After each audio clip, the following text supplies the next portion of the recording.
बंदी छोड़ सतगुरु रामपाल जी परमेश्वर जी की जय हो। सत्साई भाई और बहनों, दया परमपिता परमेश्वर सतगुरु रामपाल जी की, जिनकी विशेष कृपा दृष्टि से आप और हम सभी सत्सेवक भाई बहन तीनों समय की आरती वाली पुस्तिका भक्ति बोध के सरलार्थ को समझने जा रहे हैं, जो सरलार्थ स्वयं सतगुरु रामपाल जी परमेश्वर जी ने अपने कर कमलों से यथार्थ भक्ति बोध नाम की पुस्तिका के माध्यम से आप और हमें दे रखा है। हमने केवल परमपिता परमेश्वर जी के द्वारा किए गए सरलार्थ को वीडियो के माध्यम से समझना है, जानना है, भक्ति मार्ग के गूढ़ रहस्यों को पहचानना है और गुरुदेव भगवान के चरणों के प्रति उनको परमेश्वर मानते हुए दृढ़ हो जाना है। भाई और बहनों, ये तीसरा वीडियो है और अब आगे जो बातें होंगी वो मंगलाचरण से शुरू होंगी, लेकिन मंगलाचरण को पढ़ने से पहले आप और हम सभी भगत भाई बहनों ने परमेश्वर रामपाल जी की वर्तमान समय में परमात्मा वाली वास्तविक स्थिति को जानना बहुत ज़रूरी है। जब तक हम सतगुरु रामपाल जी परमेश्वर जी के परमेश्वर वाली स्थिति को नहीं जानेंगे, नहीं पहचानेंगे, तब तक हमें भक्ति बोध का सरलार्थ समझ में नहीं आएगा और उनकी वास्तविक परमात्मा वाली स्थिति को जानने के लिए, समझने के लिए हमने आदरणीय गरीबदास जी महाराज जी की जीवन लीला को पढ़ना पड़ेगा, उनकी जीवन लीला को समझना पड़ेगा।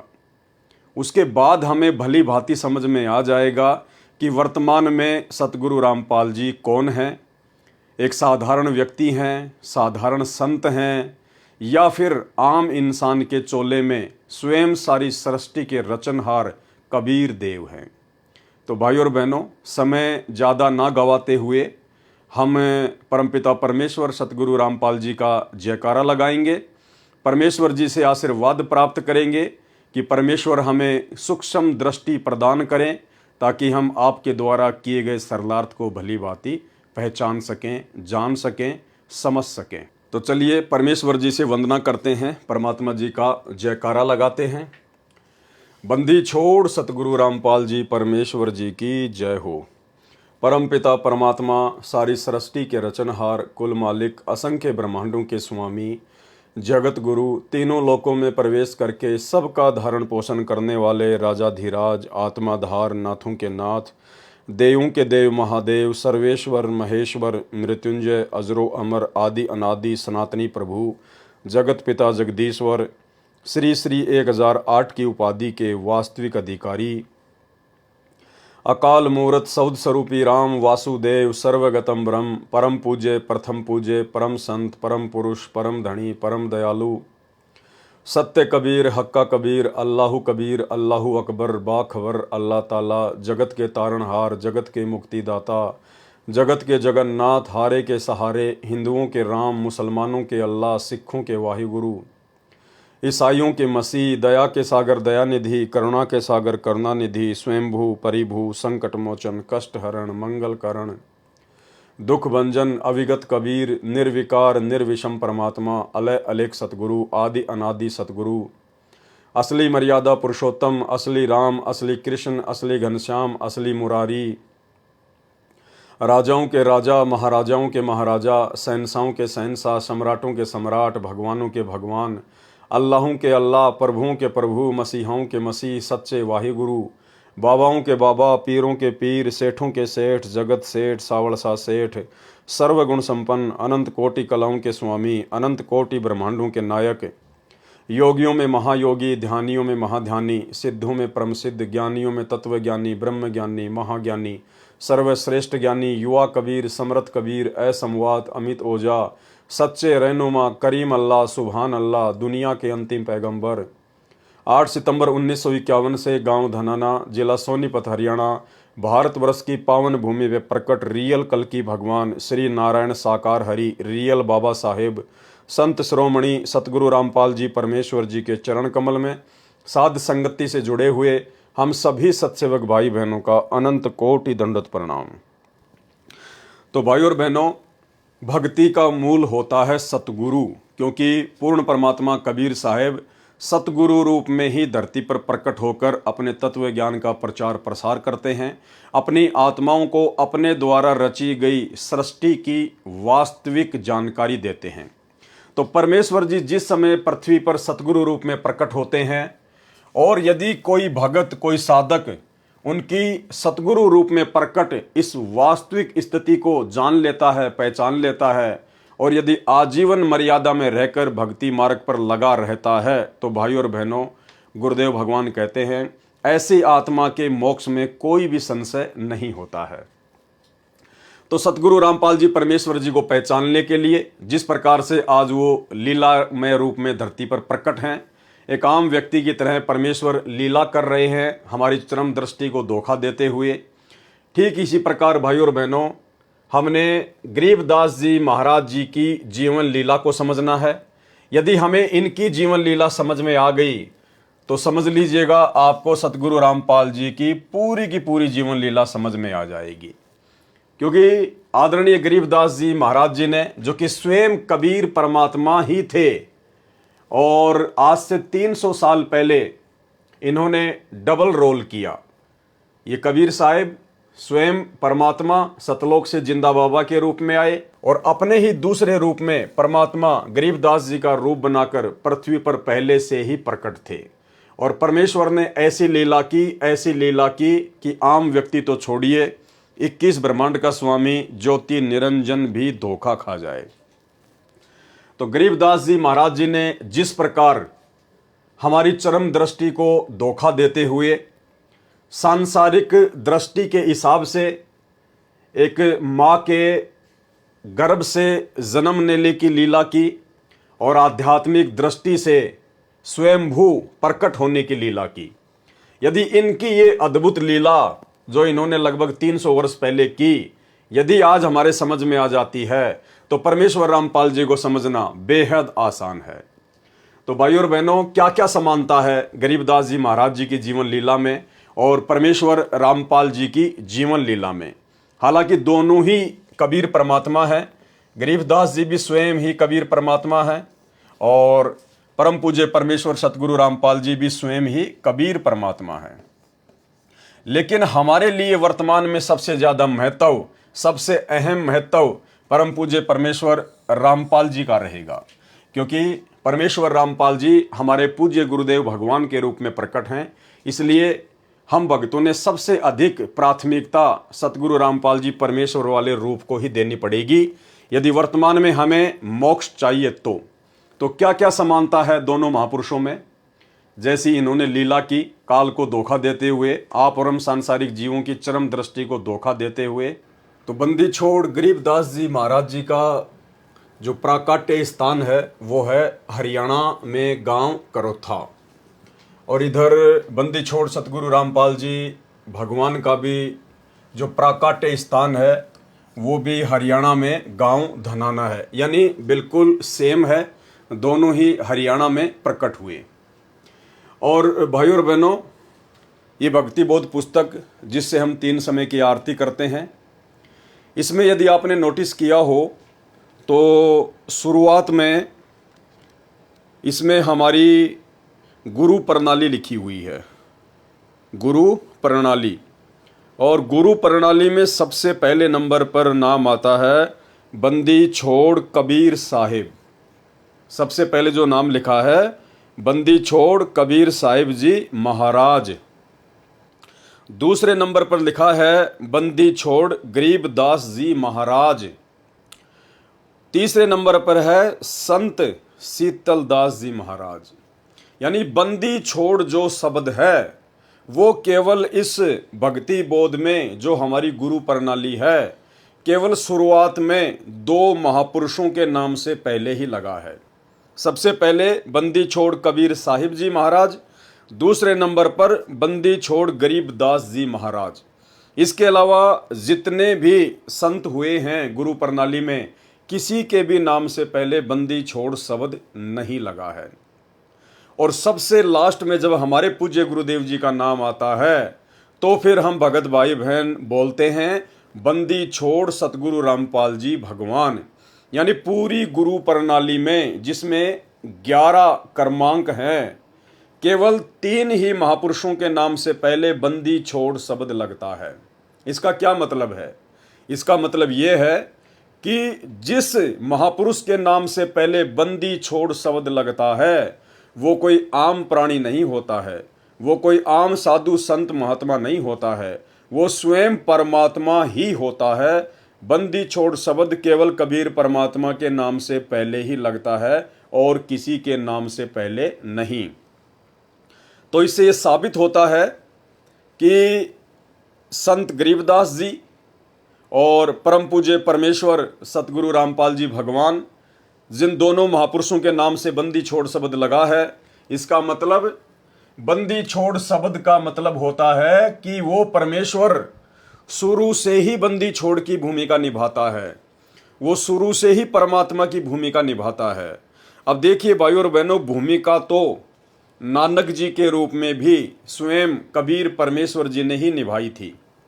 जब कबीर परमात्मा ने जिंदा महात्मा के रूप में बेई नदी से आदरणीय नानक जी को उनके शरीर से उनकी आत्मा को निकालकर सतलोक लेकर गए और जब वापस उनकी आत्मा को छोड़ने का अभिनय किया, तो हम सबको पता है ज्ञान आधार से कि वापस आदरणीय नानक जी की आत्मा उस शरीर में नहीं आई थी। आदरणीय नानक जी एक अच्छी आत्मा थे, उनको परमेश्वर ने मिनी सतलोक में बैठा दिया था। उनको तो वर्तमान में मनुष्य जन्म देना था, दे दिया होगा या परमेश्वर आगे देंगे, उनकी मौज। उसके बाद नानक जी के रूप में सारी की सारी लीला स्वयं बंदी छोड़ कबीर साहिब जी ने ही की थी। लेकिन फिर भी नानक जी के नाम से पहले बंदी छोड़ शब्द नहीं लगा। क्यों? क्योंकि वो शुरू से ही बंदी छोड़ नहीं थे। नानक जी पहले एक जीव थे, आप और हमारी तरह एक सामान्य प्राणी थे, इंसान थे। जब उनको परमात्मा मिले बेई नदी पर, उसके बाद से परमात्मा ने नानक जी के रूप का सहारा लिया, यानी नानक जी वाले रूप में परमात्मा ने आगे लीलाएं की।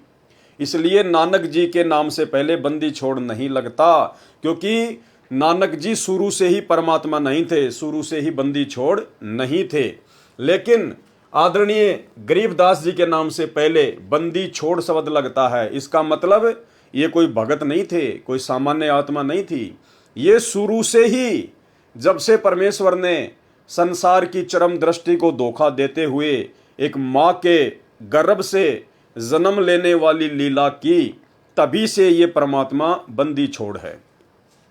और दूसरी तरफ सतगुरु रामपाल जी परमेश्वर, जिनके नाम से पहले बंदी छोड़ लगता है, इन्होंने भी सांसारिक लोगों की, आप और हमारी चरम दृष्टि को धोखा देते हुए एक माँ के गर्भ से जन्म लेने की अद्भुत लीला करते हुए इन्होंने जो खेल रचा, जो अद्भुत लीला की, वो शुरू से ही की। इसलिए सतगुरु रामपाल जी के नाम से पहले बंदी छोड़ शब्द लगता है। और 650 साल पहले काशी बनारस में कबीर परमेश्वर जो सतलोक से आए थे, वो भी शुरू से ही परमात्मा थे, इसलिए उनके नाम से पहले बंदी छोड़ शब्द लगता है। इसके अलावा इस गुरु प्रणाली में और जितने भी संत महात्मा है, किसी के नाम से पहले भी बंदी छोड़ शब्द नहीं है। ये आप सबके घरों में है। ये हाथ कंगन को आरसी क्या, पढ़े लिखे को फारसी क्या, आप जी इसको पढ़कर देख सकते हैं। तो सबसे पहले नंबर पर है बंदी छोड़ कबीर साहिब जी महाराज, काशी उत्तर प्रदेश। दूसरे नंबर पर बंदी छोड़ गरीबदास जी महाराज, गांव छुडानी, झज्जर, हरियाणा। तीसरे नंबर पर संत शीतलदास जी महाराज। यहाँ बंदी छोड़ नहीं लगा, क्योंकि संत शीतलदास जी गरीबदास जी के शिष्य थे, वो एक जीव आत्मा थी, आप और हमारी तरह। संत शीतलदास जी महाराज, गांव बरहाना, जिला रोहतक, हरियाणा। चौथे नंबर पर संत ध्यानदास जी महाराज। पांचवें नंबर पर संत रामदास जी महाराज। छठवें नंबर पर संत ब्रह्मानंद जी महाराज, गांव करोथा, जिला रोहतक, हरियाणा। सातवें नंबर पर संत जुगतानंद जी महाराज। आठवें नंबर पर संत गंगेश्वरानंद जी महाराज, गांव बाजिदपुर, दिल्ली। नौवें नंबर पर संत चिदानंद जी महाराज, गांव गोपालपुर धाम, सोनीपत, हरियाणा। 10वें नंबर पर संत राम देवानंद जी महाराज, तलवंडी भाई, फिरोजपुर, पंजाब। और 11वें नंबर पर पूर्ण परमेश्वर बंदी छोड़ सतगुरु रामपाल जी भगवान। तो बंदी छोड़ केवल 3 ही महापुरुषों के नाम से पहले लगता है। इसका मतलब आदरणीय गरीबदास जी महाराज शुरू से ही परमात्मा थे, बंदी छोड़ थे, प्रकट होने की लीला की। इसी प्रकार सतगुरु रामपाल जी परमेश्वर शुरू से ही बंदी छोड़ हैं, केवल इन्होंने प्रकट होने की लीला की है। इसके अलावा आदरणीय गरीबदास जी महाराज एक किसान परिवार में आए और जाट बिरादरी में आए। ठीक इसी प्रकार सतगुरु रामपाल जी परमेश्वर वर्तमान में एक किसान परिवार में आए और जाट बिरादरी में ही आए। वैसे संतों की कोई बिरादरी नहीं होती है, कोई जाति नहीं होती है। कहते हैं जाति न पूछो संत की, पूछ लीजियो ज्ञान, मोल करो तलवार का, पड़ी रहन दो म्यान। संतों से केवल ज्ञान पूछना चाहिए, लेकिन हम भाई बहन अपने परमेश्वर की वास्तविक स्थिति को समझने के लिए थोड़ा सा सहारा ले रहे हैं। तीसरे नंबर पर आदरणीय गरीबदास जी महाराज जी के मुंह बोले माता पिता, जिनकी माता जी का नाम था श्रीमती रानी देवी और जिनके पिताजी का नाम था श्री बलराम जी।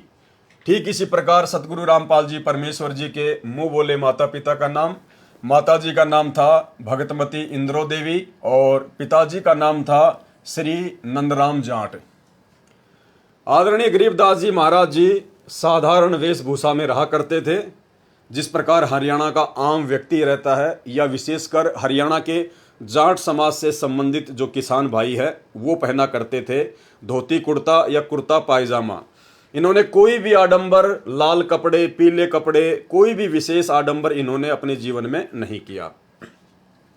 ठीक इसी प्रकार वर्तमान में परम पूज्य परमेश्वर सतगुरु रामपाल जी बिल्कुल साधारण वेशभूषा जैसा कि हरियाणा का आम व्यक्ति पहनता है या विशेषकर हरियाणा में जाट बिरादरी से संबंधित लोग पहनते हैं, कुर्ता पायजामा या धोती कुर्ता।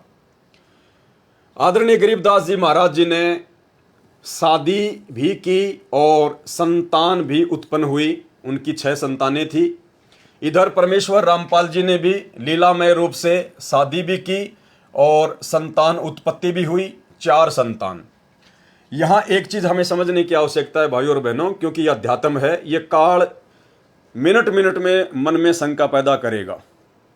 अब आप कहेंगे कि भाई जब गरीबदास जी महाराज स्वयं ही बंदी छोड़ थे और बंदी छोड़ तो केवल कबीर परमात्मा ही हो सकता है, तो बंदी छोड़ का तो नूरी शरीर होता है, उनका तो तेज पुंज का शरीर होता है, उनके पास तो अखंड शब्द शक्ति होती है। वे आप और हम जैसे आम प्राणियों की तरह शरीर से बच्चे पैदा नहीं करते, तो फिर कैसे उन्होंने शादी की, क्यों उन्होंने संतान उत्पत्ति की? तो भाई और बहनों, सारा का सारा जो खेल है ये परमेश्वर की लीला के अंतर्गत है। परमेश्वर को कहते हैं अविगत, यानी जिसकी गति को कोई ना जान सके। ये लीला परमपिता परमेश्वर जी ने क्यों की, आदरणीय गरीबदास जी ने क्यों की? क्योंकि जब परमेश्वर सतगुरु रूप में धरती पर प्रकट होते हैं तो ये काल उस समय तक धरती पर इतना पाखंड फैला देता है, शास्त्रों के विरुद्ध समाज में इतना मनमाना आचरण फैला देता है कि आदमी भक्ति और भगवान की परिभाषा से कोसों दूर हो जाता है। तो आदरणीय गरीबदास जी महाराज जी के आने से पहले, प्रकट होने से पहले आम समाज में भक्ति मार्ग में एक धारणा प्रचलित थी कि भाई अगर परमात्मा प्राप्ति करनी है तो आजीवन ब्रह्मचार्य का पालन करना पड़ेगा, गृहस्थ जीवन में रह के परमात्मा की प्राप्ति नहीं की जा सकती। तो इस मिथ्या का, इस झूठ का, इस पाखंड का, इस शास्त्र विरुद्ध मनमाने आचरण का खंडन करते हुए आदरणीय गरीबदास जी महाराज जी ने लीलामय रूप से शादी भी की और 6 बच्चे भी उत्पन्न किए। और इन्होंने समाज में एक संदेश दिया कि जिस प्रकार से मैं गरीबदास शादीशुदा होते हुए, संतान उत्पत्ति करते हुए मैंने अंत में परमात्मा पाया, मैंने मोक्ष की प्राप्ति की। अर्थात यदि आपकी भक्ति विधि सही है, आपका गुरु पूर्ण है और आप यदि आजीवन गुरु मर्यादा में और गुरु वचन में रहते हैं तो आपके मोक्ष में कोई संशय नहीं है।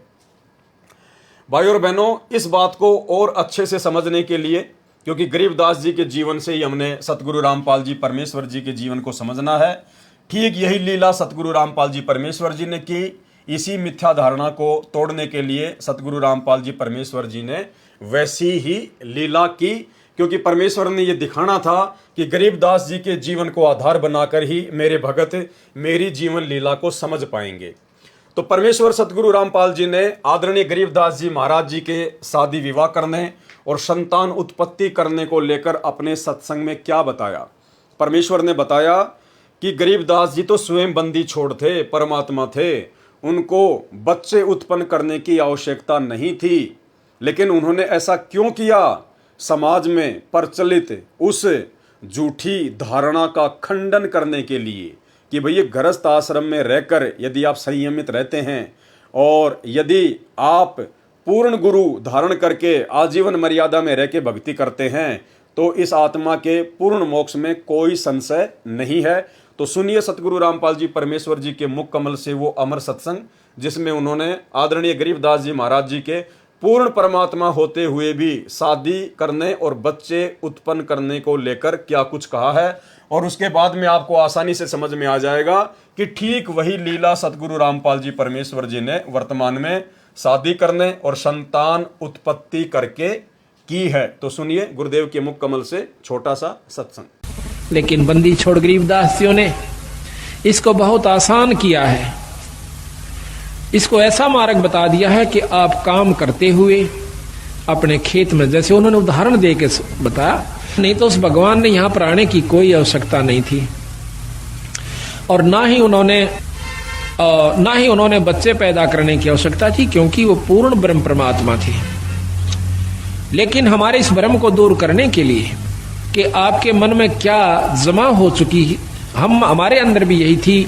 हम तो एक साधारण सा अपना नाम ले लिया करते थे, आरती कर लिया करते थे, जब तक हमने पूर्ण ज्ञान नहीं हुआ था, इस उद्देश्य से कि हमारे थोड़े बहुत काम सर जाएंगे, भगवान की आरती कर लें। बाकी प्राप्ति की हमें कोई उम्मीद नहीं थी, परमात्मा प्राप्ति की। जब से बंदी छोड़ गरीबदासियों का, कबीर साहिब का ज्ञान देखा, इसको समझा, और वे साथ में ये भी पता चला कि ये गृहस्थी थे, बाल बच्चेदार थे, इन्होंने अपने बच्चों के सारी ये क्रियाक्रम किया, विवाह भी किया और साथ में उनका पालन पोषण भी किया और फिर भक्ति करके परमात्मा प्राप्ति भी की।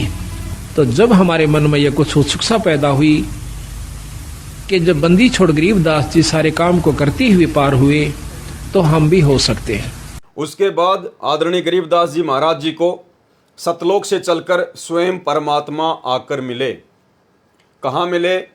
गांव छुडानी के खेतों में। जिस समय गरीबदास जी महाराज अपने कुछ 10-12 साथियों के साथ में गायें चरा रहे थे, उस समय जिंदा महात्मा के रूप में कबीर परमेश्वर इनको आकर मिले और जिसके प्रत्यक्ष दृष्टा इनके साथी 8-10 जो ग्वाले थे, जो पाली थे, जो इनके साथ में गौवें चरा रहे थे, उन्होंने भी उनको देखा।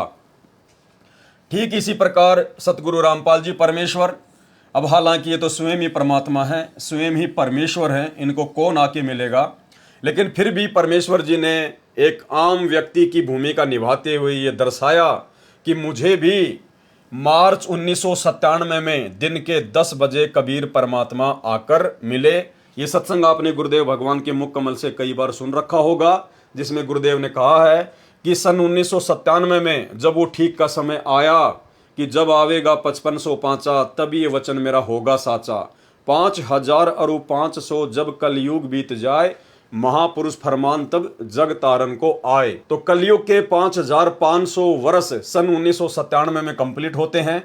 उसके विषय में गुरुदेव ने बताया कि 1997 में दिन के 10 बजे कबीर परमात्मा मुझे आकर मिले और सार नाम दान करने का आदेश देकर अंतर ध्यान हो गए। ये परमेश्वर जी ने लीला की, जबकि इस बात का कोई भी प्रत्यक्ष दृष्टा नहीं है, लेकिन ये परमेश्वर हैं।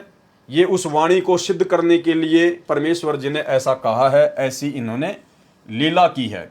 और परमेश्वर जी ने यदि कहा है गुरुदेव भगवान ने, और कहते हैं साध वचन पलटे नहीं चाहे पलट जाए ब्रह्मांड, तो परमेश्वर जी ने ये लीला आप और हम भगत भाई बहनों को समझाने के लिए और अध्यात्म में परमेश्वर की उस अमर वाणी को सत्य साबित करने के लिए कि 5000 और 500 जब कलयुग बीत जाए, महापुरुष फरमान तब जग तारन को आए, ऐसी लीला परमात्मा ने की।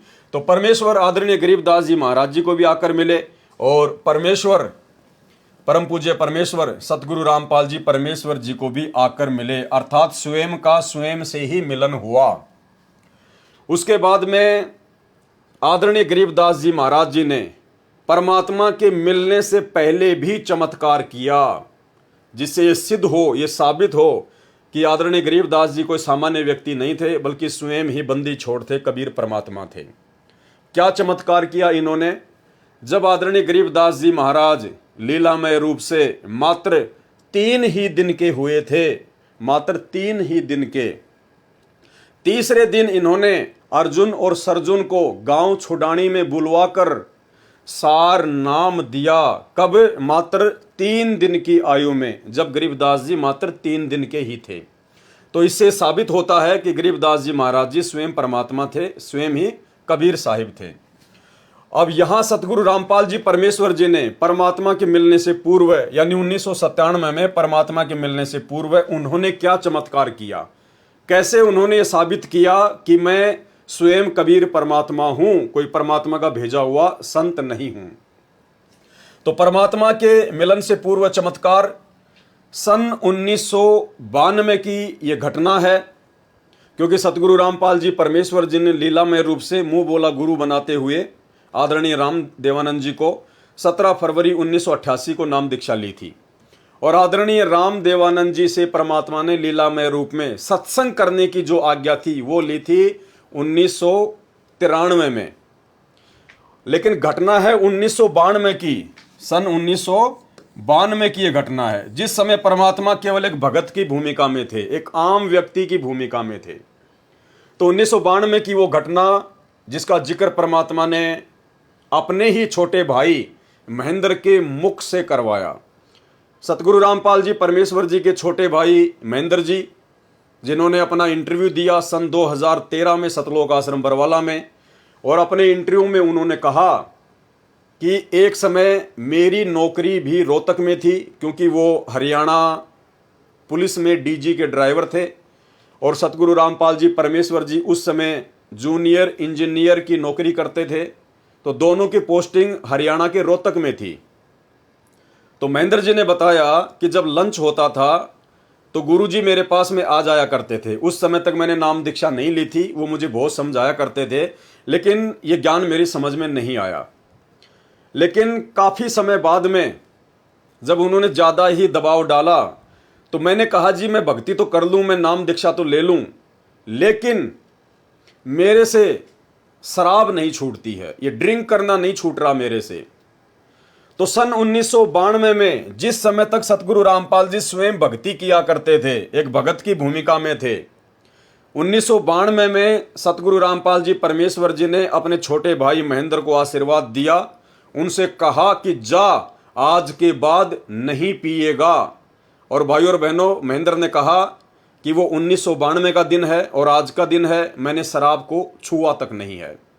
तो घटना 1992 की, जिस समय सतगुरु रामपाल जी परमेश्वर जी एक भगत की भूमिका में थे, और एक भगत, इस कबीर पंथ में भगत का ये नियम होता है कि वो ना किसी को आशीर्वाद दे सकता है, ना किसी का आशीर्वाद वो ले सकता है। लेकिन परमेश्वर रामपाल जी ने अपने आप को परमात्मा साबित करना था, इसलिए परमेश्वर ने परमात्मा के मिलन से पूर्व एक भगत की भूमिका में सन 1992 में यह चमत्कार किया, और उसके बाद महेंद्र का जीवन बदल गया। उसने कभी जिंदगी में शराब को छुआ भी नहीं।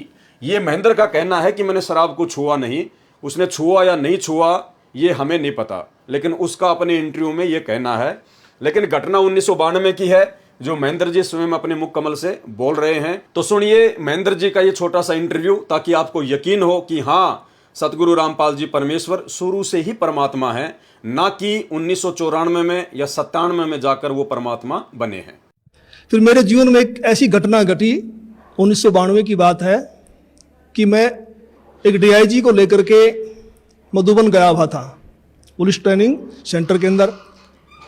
रात को वहाँ ठहरे, मैं सुबह सोकर उठा तो मैंने देखा, मैं चारपाई पर लेटा हुआ, मेरी आंखें खुल गई।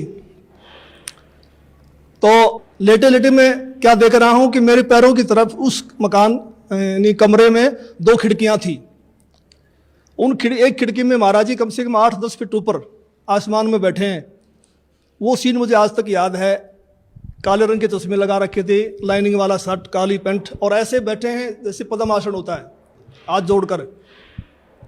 तो संत रामपाल जी की तरफ 2 पैर दिखाई दे रहे हैं, घुटने से नीचे बिल्कुल लाल रंग के, जैसे सूर्य सुबह निकलता है।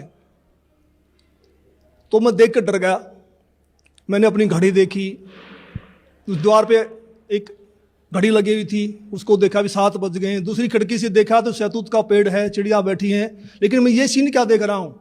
कम से कम 5 मिनट मैंने सीन को देखा। तो मैं डर गया कि मैंने समझा कि भी कहीं गुरु जी मर गए हैं, उनकी आत्मा मुझे मिलने के लिए आ रही है। और उस समय फ़ोन भी नहीं थे, मैं डीआईजी को बोल भी नहीं सकता था कि मेरा भाई मर गए हैं। तो मैं बहुत चिंतित हो गया। हम 1 बजे मधुबन से रोहतक के लिए चले, हम लोग 3 बजे वहाँ पहुँच गए। मैं गाड़ी खड़ी करके सीधा मकान पे गया, गुरुजी के मकान के ऊपर। तो जाके मैंने देखा गुरुजी ठीक ठाक मिले, मन में शांति हुई। तो गुरुजी ने पूछा भी कैसे आना हुआ आज दिन में, कैसे टाइम मिल गया? तो मैंने घटना के बारे में बताया। मैंने कहा जी मैंने तो ऐसे ऐसे एक घटना देखी सुबह सुबह, मैं डर गया कहीं आप मर ना गए हो। तो महाराज जी ने कहा कि मेरे स्वरूप में कबीर परमेश्वर आए थे और अब आपको भक्ति मिल जाएगी। तो मैंने कहा जी मैं तो ड्रिंक्स वगैरह कर लेता हूँ, वो छूटती नहीं, भक्ति कैसे करूँगा? तो गुरु जी ने कहा जा आज के बाद नहीं पिएगा। तो उनके एक शब्द से ऐसी दीवार खड़ी हो गई कि आज 1992 की बात है, आज 2013 हो गया, यानी लगभग 21 वर्ष हो गए। वो आज तक मैंने शराब को छुआ तक नहीं है। उसके बाद आदरणीय गरीबदास जी महाराज जी की जीवन लीला को जब हम गहराई से पढ़ेंगे तो उन्होंने सैकड़ों ऐसे चमत्कार किए हैं जो केवल परमात्मा ही कर सकता है, दूसरा कोई नहीं कर सकता है। ये बात अलग है कि आदरणीय गरीबदास जी महाराज जी ने आज से 300 वर्ष पहले जब वे धरती पर प्रकट थे तो उन्होंने प्रत्यक्ष चमत्कार किए थे। जैसे उन्होंने गंगा जी को सहारनपुर में जो है वो प्रकट कर दिया। एक बार उन्होंने गंगा जी को अपने गांव छुडानी में भी जो है प्रकट कर दिया अपने माता जी को स्नान करवाने के लिए। और भी बहुत सारे इन्होंने चमत्कार किए। और उस समय इनके द्वारा जो प्रत्यक्ष चमत्कार किए जाते थे उनका रीज़न ये था कि गरीबदास जी के समय में भक्ति युग नहीं था, वो प्राइम टाइम नहीं था, मोक्ष प्राप्ति का समय नहीं था। इसलिए परमात्मा ने उस समय लोगों को चमत्कार दिखा दिखा कर ही भक्ति मार्ग से जोड़ना था, क्योंकि उस समय इन्होंने पूरी सृष्टि रचना का और मूल ज्ञान का पूर्ण खुलासा नहीं किया था, क्योंकि उस समय तक इस ज्ञान का खुलासा नहीं करना था। इसलिए उन्होंने आत्माओं को थोड़ा बहुत ज्ञान समझाकर और मंत्र देकर जोड़ा, ताकि उन आत्माओं के बारंबार मनुष्य जन्म होते होते वर्तमान कलयुग की पिछली पीढ़ी तक वो आ जाएं। इसलिए उन्होंने प्रत्यक्ष चमत्कार दिखाए। लेकिन वर्तमान का जो समय है, जिस समय सतगुरु रामपाल जी परमात्मा धरती पर प्रकट हो चुके हैं, ये जो पिछली पीढ़ी है, इस समय परमेश्वर जी ने प्रत्यक्ष चमत्कार नहीं करने थे, क्योंकि ये जो समय है ये परमेश्वर ने ज्ञान मार्ग का समय रखा हुआ है। यानी परमेश्वर जी ने ज्ञान समझाकर ही आत्माओं को अपनी शरण में लेना है, और ज्ञान समझाकर ही परमात्मा ने अपनी पहचान करवानी है कि सतगुरु के रूप में वर्तमान में धरती पर कौन प्रकट है। अगर ये परमात्मा आज आदरणीय गरीबदास जी महाराज जी की तरह सीधे चमत्कार करने लग जाए, सीधे सीधे मुर्दों को जिंदा करने लग जाए, या आशीर्वाद देकर मुर्गी को हाथी बना दे, हाथी को मुर्गी बना दे, तो पूरी दुनिया इनके पीछे लग जाएगी, पूरी दुनिया। और फिर ये पता ही नहीं चल पाएगा कि कौन व्यक्ति इनके ज्ञान को समझकर इनसे जुड़ रहा है और कौन व्यक्ति देखा देखी में अंधभक्ति के तहत जुड़ रहा है। जिस प्रकार छोटे मोटे बाबा आजकल, जैसे बागेश्वर धाम वाले धीरेन्द्र शास्त्री, वो पंडोखर सरकार वगैरह, ये छोटे मोटे चमत्कार दिखा देते हैं, सिद्धियाँ दिखा देते हैं अपने पूर्व जन्म की भक्ति कमाई से। किसी के काका मामा चाचा फूफा का नाम बता देते हैं, तेरे मन में क्या है वो बता देते हैं, जिस कारण से आज लाखों लोग उनके पीछे अंधे होके लग रहे हैं। अगर यही चमत्कार ये परमात्मा करने लग जाता, इस प्रकार का पाखंड अगर ये परमात्मा करने लग जाता, तो भाई और बहनों आज इनके पीछे इतनी जनता होती कि पूरे बरवाला में पैर रखने की जगह नहीं मिलती। लेकिन परमेश्वर ने ऐसा नहीं करना था, क्योंकि ये भक्ति मार्ग है, यथार्थ सत्य भक्ति मार्ग है, शास्त्र अनुकूल भक्ति मार्ग है। परमात्मा ने अपनी हंस आत्माओं को, जिनके लिए परमात्मा युगों युगों से भटक रहे हैं, काल के साथ आंख मिचोली का खेल खेलते हुए, तो परमेश्वर ने केवल अपना सत्य आध्यात्मिक ज्ञान देकर, सृष्टि रचना का ज्ञान देकर जीव आत्माओं से ज्ञान आधार से अपनी पहचान करवानी है। और जो आत्मा इनको ज्ञान से पहचानेगी वही आत्मा सतलोक जाने की अधिकारी होगी। इसलिए आज सतगुरु रामपाल जी परमेश्वर जी ने प्रत्यक्ष चमत्कार ना करके गुप्त रूप में सैकड़ों नहीं बल्कि लाखों चमत्कार किए हैं। इन्होंने मुर्दों को जिंदा किया है।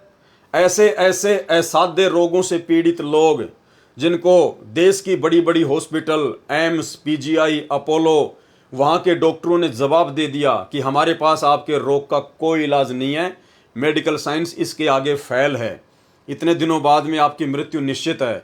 और जब से उन लोगों ने सतगुरु रामपाल जी परमेश्वर जी से नाम दीक्षा ली, आज वो घोड़े की तरह बिल्कुल स्वस्थ हैं। कोई कह भी नहीं सकता कि ये रोग आपको कभी जीवन में था। तो परमेश्वर ने सैकड़ों नहीं, हजारों नहीं बल्कि लाखों ऐसे गुप्त चमत्कार किए हैं, जिनके चमत्कारों से प्रभावित होकर आज लाखों की संख्या में भगत लोग इनके भक्ति मार्ग पर लगे हुए हैं। इसके अलावा आदरणीय गरीबदास जी महाराज जी ने सदग्रंथ साहिब की रचना की। सदग्रंथ साहिब जिसमें भक्ति का पूरा विधान है, जो कि 5वां वेद भी कहा जाता है, जिसमें 24,000 वाणियां हैं। और सदग्रंथ साहिब की एक मुख्य खासियत, सदग्रंथ साहिब जिसमें 24,000 वाणियां हैं, जो गरीबदास जी महाराज जी ने संत गोपाल दास जी को निमित्त बनाकर लिखवाया था, जिसका वर्तमान में आश्रमों में पाठ चलता है। भाई और बहनों, उस अमर ग्रंथ में पूरे विश्व की सभी भाषाओं का समावेश है। यानी पूरी दुनिया के जितने भी देश हैं, उन देशों में जो जो भाषा चलती है, हर भाषा के शब्द आदरणीय गरीबदास जी महाराज जी के सदग्रंथ साहिब में लिपिबद्ध हैं। यानी ऐसा ग्रंथ केवल बंदी छोड़ी लिख सकते हैं, परमात्मा ही लिखवा सकते हैं, दूसरा कोई नहीं लिखवा सकता, क्योंकि पूरे विश्व की भाषाओं के ज्ञाता केवल परमात्मा ही हो सकते हैं। अवधपुरी एक नगर निधाना, ता अवतार धरे मोरे प्राणा, 20 वर्ष की उम्र पुनीता, मात पिता भय काल सनीपा, पड़ा काल दुर्भिक्षता ही, पृथ्वी डोल गई रे भाई। करुण जी को बता रहे हैं काकभूषण जी के भाई, एक बार जब मैं 20 वर्ष की उम्र का था, एक दुर्भिक्ष काल, बहुत भयंकर काल पड़ा और मेरे माता पिता सब मृत्यु को प्राप्त हो गए। पड़ा काल दुर्भिक्षता ही, पृथ्वी डोल गई रे भाई। कहते पृथ्वी भी डोल गई, इतना वहां पर नरसंहार हुआ, मर गए दुनिया, प्राणी सब, पशु पक्षी तरफ तरफ का मर गए। पड़ा काल दुर्भिक्ष अपारा, मनुष्य मनुष्य का करे आहारा। कितनी प्यारी लैंग्वेज बोली जा रही है गरीबदास साहिब जी, जो कभी पढ़े नहीं थे और अशिक्षित थे, और कितनी अच्छी लैंग्वेज उन्होंने बोला है। ये वो विद्वान थे। एक अक्षर एक कोई भाषा विशेष के जानकार होने से विद्वान नहीं होता। जैसे कोई संस्कृत जानता है तो उसको अंग्रेजी नहीं आती, वो किसा विद्वान, उसने फारसी नहीं आती, पंजाबी नहीं आती। तो कबीर, ये परमात्मा जो है गरीबदास जी महाराज और कबीर साहब जी प्रत्येक लैंग्वेज को जानते थे। पृथ्वी पर जितनी भी भाषा है वो सभी का इन अपनी लैंग्वेज में, अपनी अमरवाणी में प्रयोग किया हुआ है। तो इससे सिद्ध है कि ये विद्वान थे। और इधर आदरणीय गरीबदास जी महाराज जी के द्वारा लिखे गए उसी सदग्रंथ साहिब का खुलासा, जिस सदग्रंथ साहिब में दुनिया की तकरीबन 3000 के आसपास भाषाओं का समावेश है, 3000 के आसपास। आज उस सदग्रंथ साहिब का खुलासा कौन कर रहा है? किसने सदग्रंथ साहिब का खुलासा किया?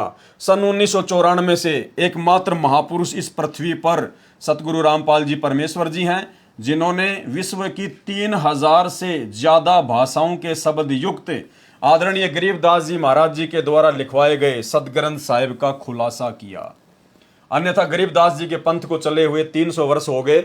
इतने कबीरपंथी साधु संत महात्मा हैं, आज तक कोई भी इस सदग्रंथ साहिब का खुलासा नहीं कर पाया और ना ही भविष्य में कर पाएंगे। तो ये स्वयं परमात्मा है जिन्होंने 3000 से ज्यादा भाषाओं से युक्त आदरणीय गरीबदास जी महाराज जी के सदग्रंथ साहिब का खुलासा किया और वर्तमान में कर रहे हैं।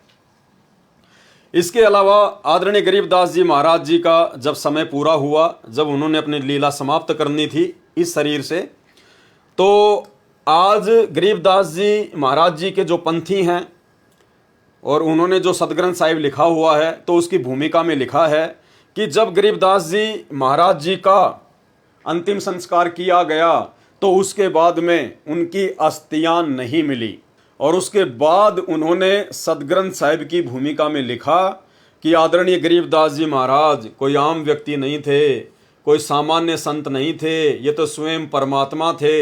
इनका तो शब्द स्वरूपी शरीर था, इनकी तो तेज पुंज की देह थी, इनकी तो अस्थि भी नहीं मिली। मतलब इनके रहते सहते तो इनको बावलिया कहा करते थे, पागल कहा करते थे, छोरी का छोरा कहा करते थे, लड़की का लड़का कहा करते थे, गांव का दोहता कहा करते थे।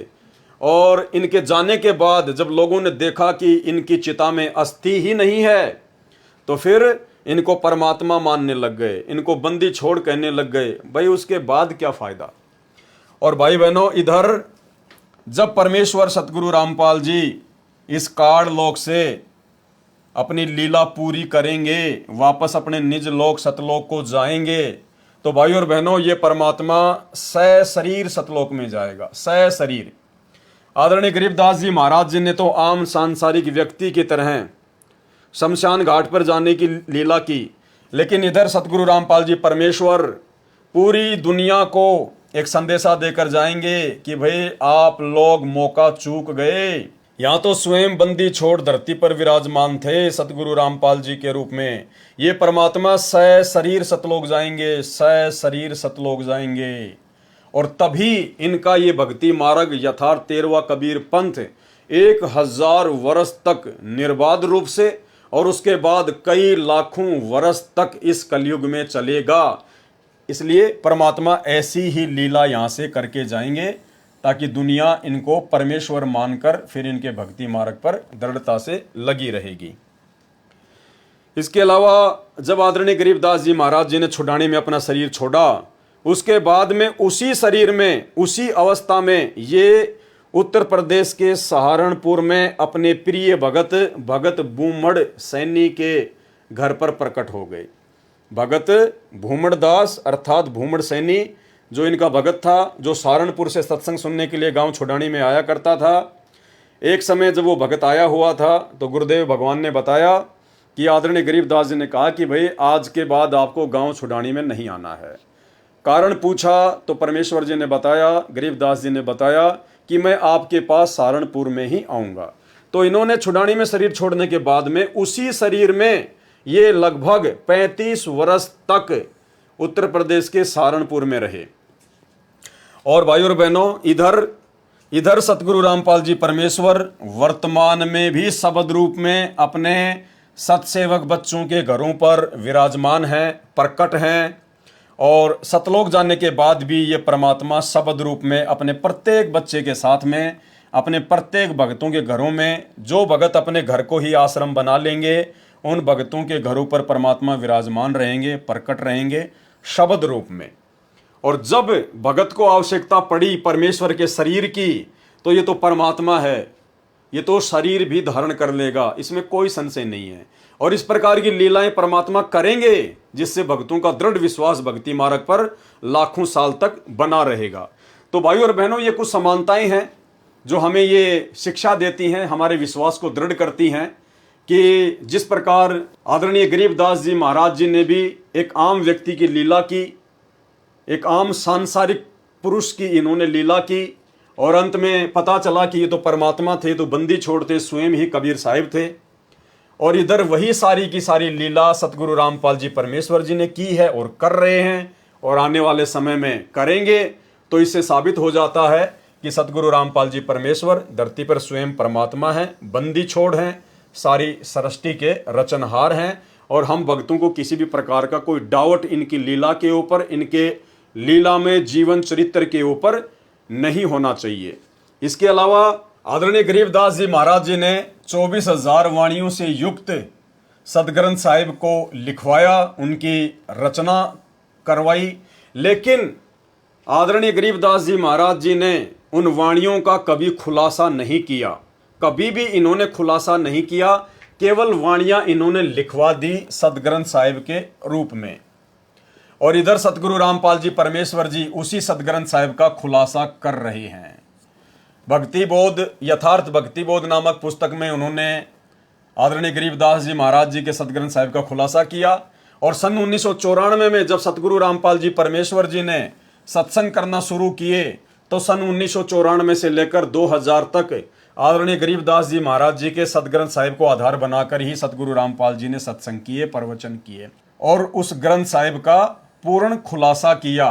आप जी 1997 के जिंद के सत्संग, रोहतक के सत्संग और करोथा के सत्संग सुन सकते हैं।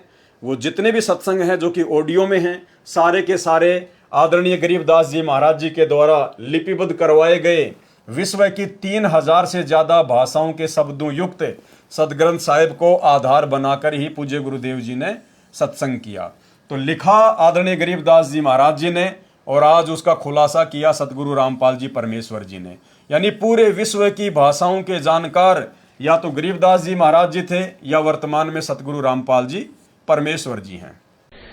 अवधपुरी एक नगर निधाना, ता अवतार धरे मोरे प्राणा। 20 वर्ष की उम्र पुनीता, मात पिता भय काल सनीपा। पड़ा काल दुर्भिक्षता ही, पृथ्वी डोल गई रे भाई। करुण जी को बता रहे हैं काकभूषण जी के भाई, एक बार जब मैं 20 वर्ष की उम्र का था, एक दुर्भिक्ष काल, बहुत भयंकर काल पड़ा और मेरे माता पिता सब मृत्यु को प्राप्त हो गए। पड़ा काल दुर्भिक्षता ही, पृथ्वी डोल गई रे भाई। कहते पृथ्वी भी डोल गई, इतना वहां पर नरसंहार हुआ, मर गए दुनिया, प्राणी सब, पशु पक्षी तरफ तरफ का मर गए। पड़ा काल दुर्भिक्ष अपारा, मनुष्य मनुष्य का करे आहारा। कितनी प्यारी लैंग्वेज बोली जा रही है गरीबदास साहिब जी, जो कभी पढ़े नहीं थे और अशिक्षित थे, और कितनी अच्छी लैंग्वेज उन्होंने बोला है। ये वो विद्वान थे। एक अक्षर एक कोई भाषा विशेष के जानकार होने से विद्वान नहीं होता। जैसे कोई संस्कृत जानता है तो उसको अंग्रेजी नहीं आती, वो किसा विद्वान, उसने फारसी नहीं आती, पंजाबी नहीं आती। तो कबीर, ये परमात्मा जो है गरीबदास जी महाराज और कबीर साहब जी प्रत्येक लैंग्वेज को जानते थे। पृथ्वी पर जितनी भी भाषा है वो सभी का इन अपनी लैंग्वेज में, अपनी अमरवाणी में प्रयोग किया हुआ है। तो इससे सिद्ध है कि ये विद्वान थे। अब भाइयों और बहनों, जब हमें इतनी बातों का पता चल रहा है, ऐसे ऐसे खुलासे हो रहे हैं, तो अब आपने कुछ बातों पर ध्यान देना होगा। जैसे गरीबदास जी के द्वारा लिखे गए उस सदग्रंथ साहिब का जब पाठ किया जाता है, तो वो पाठ कितने आदर और सम्मान के साथ में किया जाता है। उस ग्रंथ साहिब का, जिसकी हम केवल वाणियाँ पढ़ सकते हैं, उन वाणियों में क्या गूढ़ रहस्य है हम नहीं जान सकते। उसके बावजूद भी जब आश्रमों में उसका पाठ होता है, तो उस सदग्रंथ साहिब को कितने आदर और सम्मान के साथ में अपने हाथों में लेकर पाठ स्थल पर लाया जाता है, कैसे उसको ढक के रखा जाता है, कितना उसको इज्जत दी जाती है। तो ठीक इसी प्रकार भाइयों और बहनों, यही विशेष आदर और सम्मान वर्तमान में सतगुरु रामपाल जी परमेश्वर जी ने उसी सदग्रंथ साहिब से मुख्य मुख्य वाणियां निकालकर हमें जो भक्ति बोध पुस्तक बनाकर दी है 3 समय की आरती के लिए, तो हमारा भी ये दायित्व बनता है, कर्तव्य बनता है कि हम इस पुस्तिका का विशेष तौर पर स्वच्छता का ध्यान रखें। हम अपने घर पर कहीं भी इस पुस्तक को ना फेंकें, कहीं भी ना रखें, झूठे हाथ वगैरह इस पुस्तक को हम ना लगाएं। यानी ये हमारे पूज्य गुरुदेव जी के द्वारा लिपिबद्ध सदग्रंथ साहिब है, तो हमने इसका विशेष आदर करना चाहिए। जिस प्रकार आदरणीय गरीबदास जी महाराज जी के द्वारा लिखे गए सदग्रंथ साहिब का आश्रमों में आदर किया जाता है, क्योंकि हमारे गुरु सतगुरु रामपाल जी परमेश्वर जी हैं। हमारा मोक्ष सतगुरु रामपाल जी परमेश्वर जी के द्वारा होना है। और यदि सतगुरु रामपाल जी परमेश्वर आदरणीय गरीबदास जी महाराज जी के द्वारा लिपिबद्ध करवाए गए सदग्रंथ साहिब का खुलासा नहीं करते, उसके ऊपर सत्संग नहीं करते, पुस्तकें नहीं लिखते, तो आज हमें कैसे पता चलता कि इन वाणियों का क्या महत्व है, कितना महत्व है, हम भक्तों ने भक्ति मार्ग पर कैसे रहना है, कैसे चलना है। तो भक्ति बोध जो पुस्तिका है, ये आप और हम सभी भगत भाई बहनों के लिए ये सदग्रंथ साहिब है। हमने इसका बहुत आदर करना है, सम्मान करना है, झूठे हाथ नहीं लगाने हैं, हर जगह हमने इस पवित्र पुस्तक को नहीं रखना है। उसके बाद में सदग्रंथ साहिब को जब पढ़ते हैं तो आपने देखा होगा जितने भी सतलोक आश्रम हैं उनमें या 2014 से पहले सतगुरु रामपाल जी परमेश्वर जी करोथा या बरवाला आश्रम में सत्संग किया करते थे। सत्संग के समय 3 दिन का पाठ चलता था उसी सदग्रंथ साहिब का। तो जब सदग्रंथ साहिब का पाठ किया जाता था तो जो पाठी होता था वो अपने सिर पर एक सफेद कपड़ा पहनकर उसका पाठ किया करता था। यानी जितने भी पाठी बारी बारी से सदग्रंथ साहिब का पाठ किया करते थे आश्रमों में या वर्तमान में करते हैं, तो आपने नोटिस किया होगा कि जो पाठी होते हैं वो अपने सिर पर एक सफेद वस्त्र डालकर ही पाठ करता है। तो वैसे हम सत्सेवक भाई बहन तो काफी लंबे समय से जब भी हम तीनों समय की आरती करते हैं भक्ति बोध पुस्तक को हाथ में लेकर, तो हम सभी भगत भाई बहन अपने अपने सिर पर सफेद जो कपड़ा है वो डालकर ही आरती करते हैं। और जो माता बहनें हैं जो अपने सर पर कोई चुन्नी वगैरह या वैसे दूसरा अपना कोई वस्त्र पहनती हैं, तो उनको अलग से कोई सफ़ेद वस्त्र अपने सिर पर डालने की आवश्यकता नहीं है। लेकिन जो पुरुष भगत हैं वो अपने सर पर सफ़ेद कपड़ा ओढ़ कर ही तीनों समय की आरती करते हैं, इन वाणियों का पाठ करते हैं। इसके अलावा आपने ये भी देखा होगा इन आश्रमों में कि जब जब आदरणीय गरीबदास जी के द्वारा लिपिबद्ध करवाए गए सदग्रंथ साहिब का पाठ किया जाता है तो पाठी अपने मुंह से बोलकर ही पाठ करता है। आदरणीय गरीबदास जी के सदग्रंथ साहिब को सामने रखकर जो पाठी होते हैं वो अपने मुंह से बोलकर पाठ करते हैं। तो भाइयों और बहनों, हमारा सदग्रंथ साहिब है भक्ति बोध, हमारे पूज्य गुरुदेव भगवान के द्वारा लिखा हुआ है। हमने भी केवल इसका पाठ करना है। देखो, अगर आप ध्यान से देखोगे, आप सबके घरों में भक्ति बोध पुस्तक है, उसके नीचे नीचे लिखा होता है, मेन पृष्ठ पर नीचे नीचे यहाँ लिखा होता है मूल्य नित्य नियम पाठ। यानी गुरुदेव भगवान ने जब हमें नाम दीक्षा दी, जब हमें नाम दीक्षा प्राप्त होती है तो उस समय हमारे को निःशुल्क ये भक्ति बोध मिलती है। और उस समय भाइयों और बहनों जब हम देखेंगे इस भक्ति बोध के यहाँ पर तो नीचे लिखा हुआ है मूल्य नित्य नियम पाठ। यानी गुरुदेव भगवान कहते हैं कि भाई मैं तुम्हें जो निःशुल्क भक्ति बोध पुस्तक दे रहा हूं, यदि तुम तीनों समय इस पुस्तक को हाथ में लेकर इसका पाठ करोगे, स्वाध्याय करोगे, तीनों समय की आरतियां हाथ में लेके करोगे, नित्य तुम इसको पढ़ोगे, तो समझना तुम अपने गुरुदेव के द्वारा फ्री में दी गई, निःशुल्क दी गई इस पुस्तक का मूल्य अदा कर रहे हो। अन्यथा यदि आप ऑडियो वीडियो में आरती लगाकर सुनते हैं, अपना कोई काम भी करने लग जाते हैं, तो आप अपने गुरुजी के साथ में धोखा कर रहे हैं और खुद के साथ में बहुत बड़ा धोखा कर रहे हैं। दास आपको पहले ही बता चुका है, जो भगत भाई बहन नेत्रहीन हैं, जो अनपढ़ हैं, जो बुजुर्ग हैं, वो भाई बहन सतगुरु रामपाल जी परमेश्वर जी के मुख कमल से तीनों समय की आरतियां जो ऑडियो या वीडियो में डालकर दी हुई हैं वो कर सकते हैं। वो विशेष परिस्थितियों में ऐसे ही भगत भाई बहनों के लिए हैं, ना कि आम सामान्य भक्तों के लिए। लेकिन सतलोक आश्रमों से जुड़े हुए 90% भाई बहन सब गुरुदेव की ऑडियो वीडियो से ही आरतियां करते हैं, अपने दूसरे काम भी करते रहते हैं और उनकी आरतियां भी समाप्त हो जाती हैं। तो ये विधि परमेश्वर जी के भक्ति विधान के अकॉर्डिंग नहीं है। यदि आप सामान्य भगत हैं, आपको कोई परेशानी नहीं है, आप जी पढ़े लिखे हैं, तो फिर आपने परमेश्वर जी के विधि विधान अनुसार तीनों समय की आरती समय निकालकर भक्ति बोध पुस्तक को हाथ में लेकर ही पढ़ना है, इसका पाठ करना है। इसके अलावा आपने ये भी देखा होगा कि आश्रमों में जब जब ये 3 दिन का आदरणीय गरीबदास जी महाराज जी के सदग्रंथ साहिब का पाठ होता है तो पाठी बीच में बिल्कुल भी नहीं बोलता है और ना ही पाठी कोई दूसरा काम करता है। और यदि पाठी को कोई विशेष काम होता है, जैसे मान लीजिए उसको बाथरूम वगैरह जाना है या और कोई दिक्कत है, तो वो मुंह से बोलकर दूसरे को नहीं बुलाता, बल्कि वो ताली बजाएगा या फिर कोई बैल वगैरह होती है उसको बजाएगा।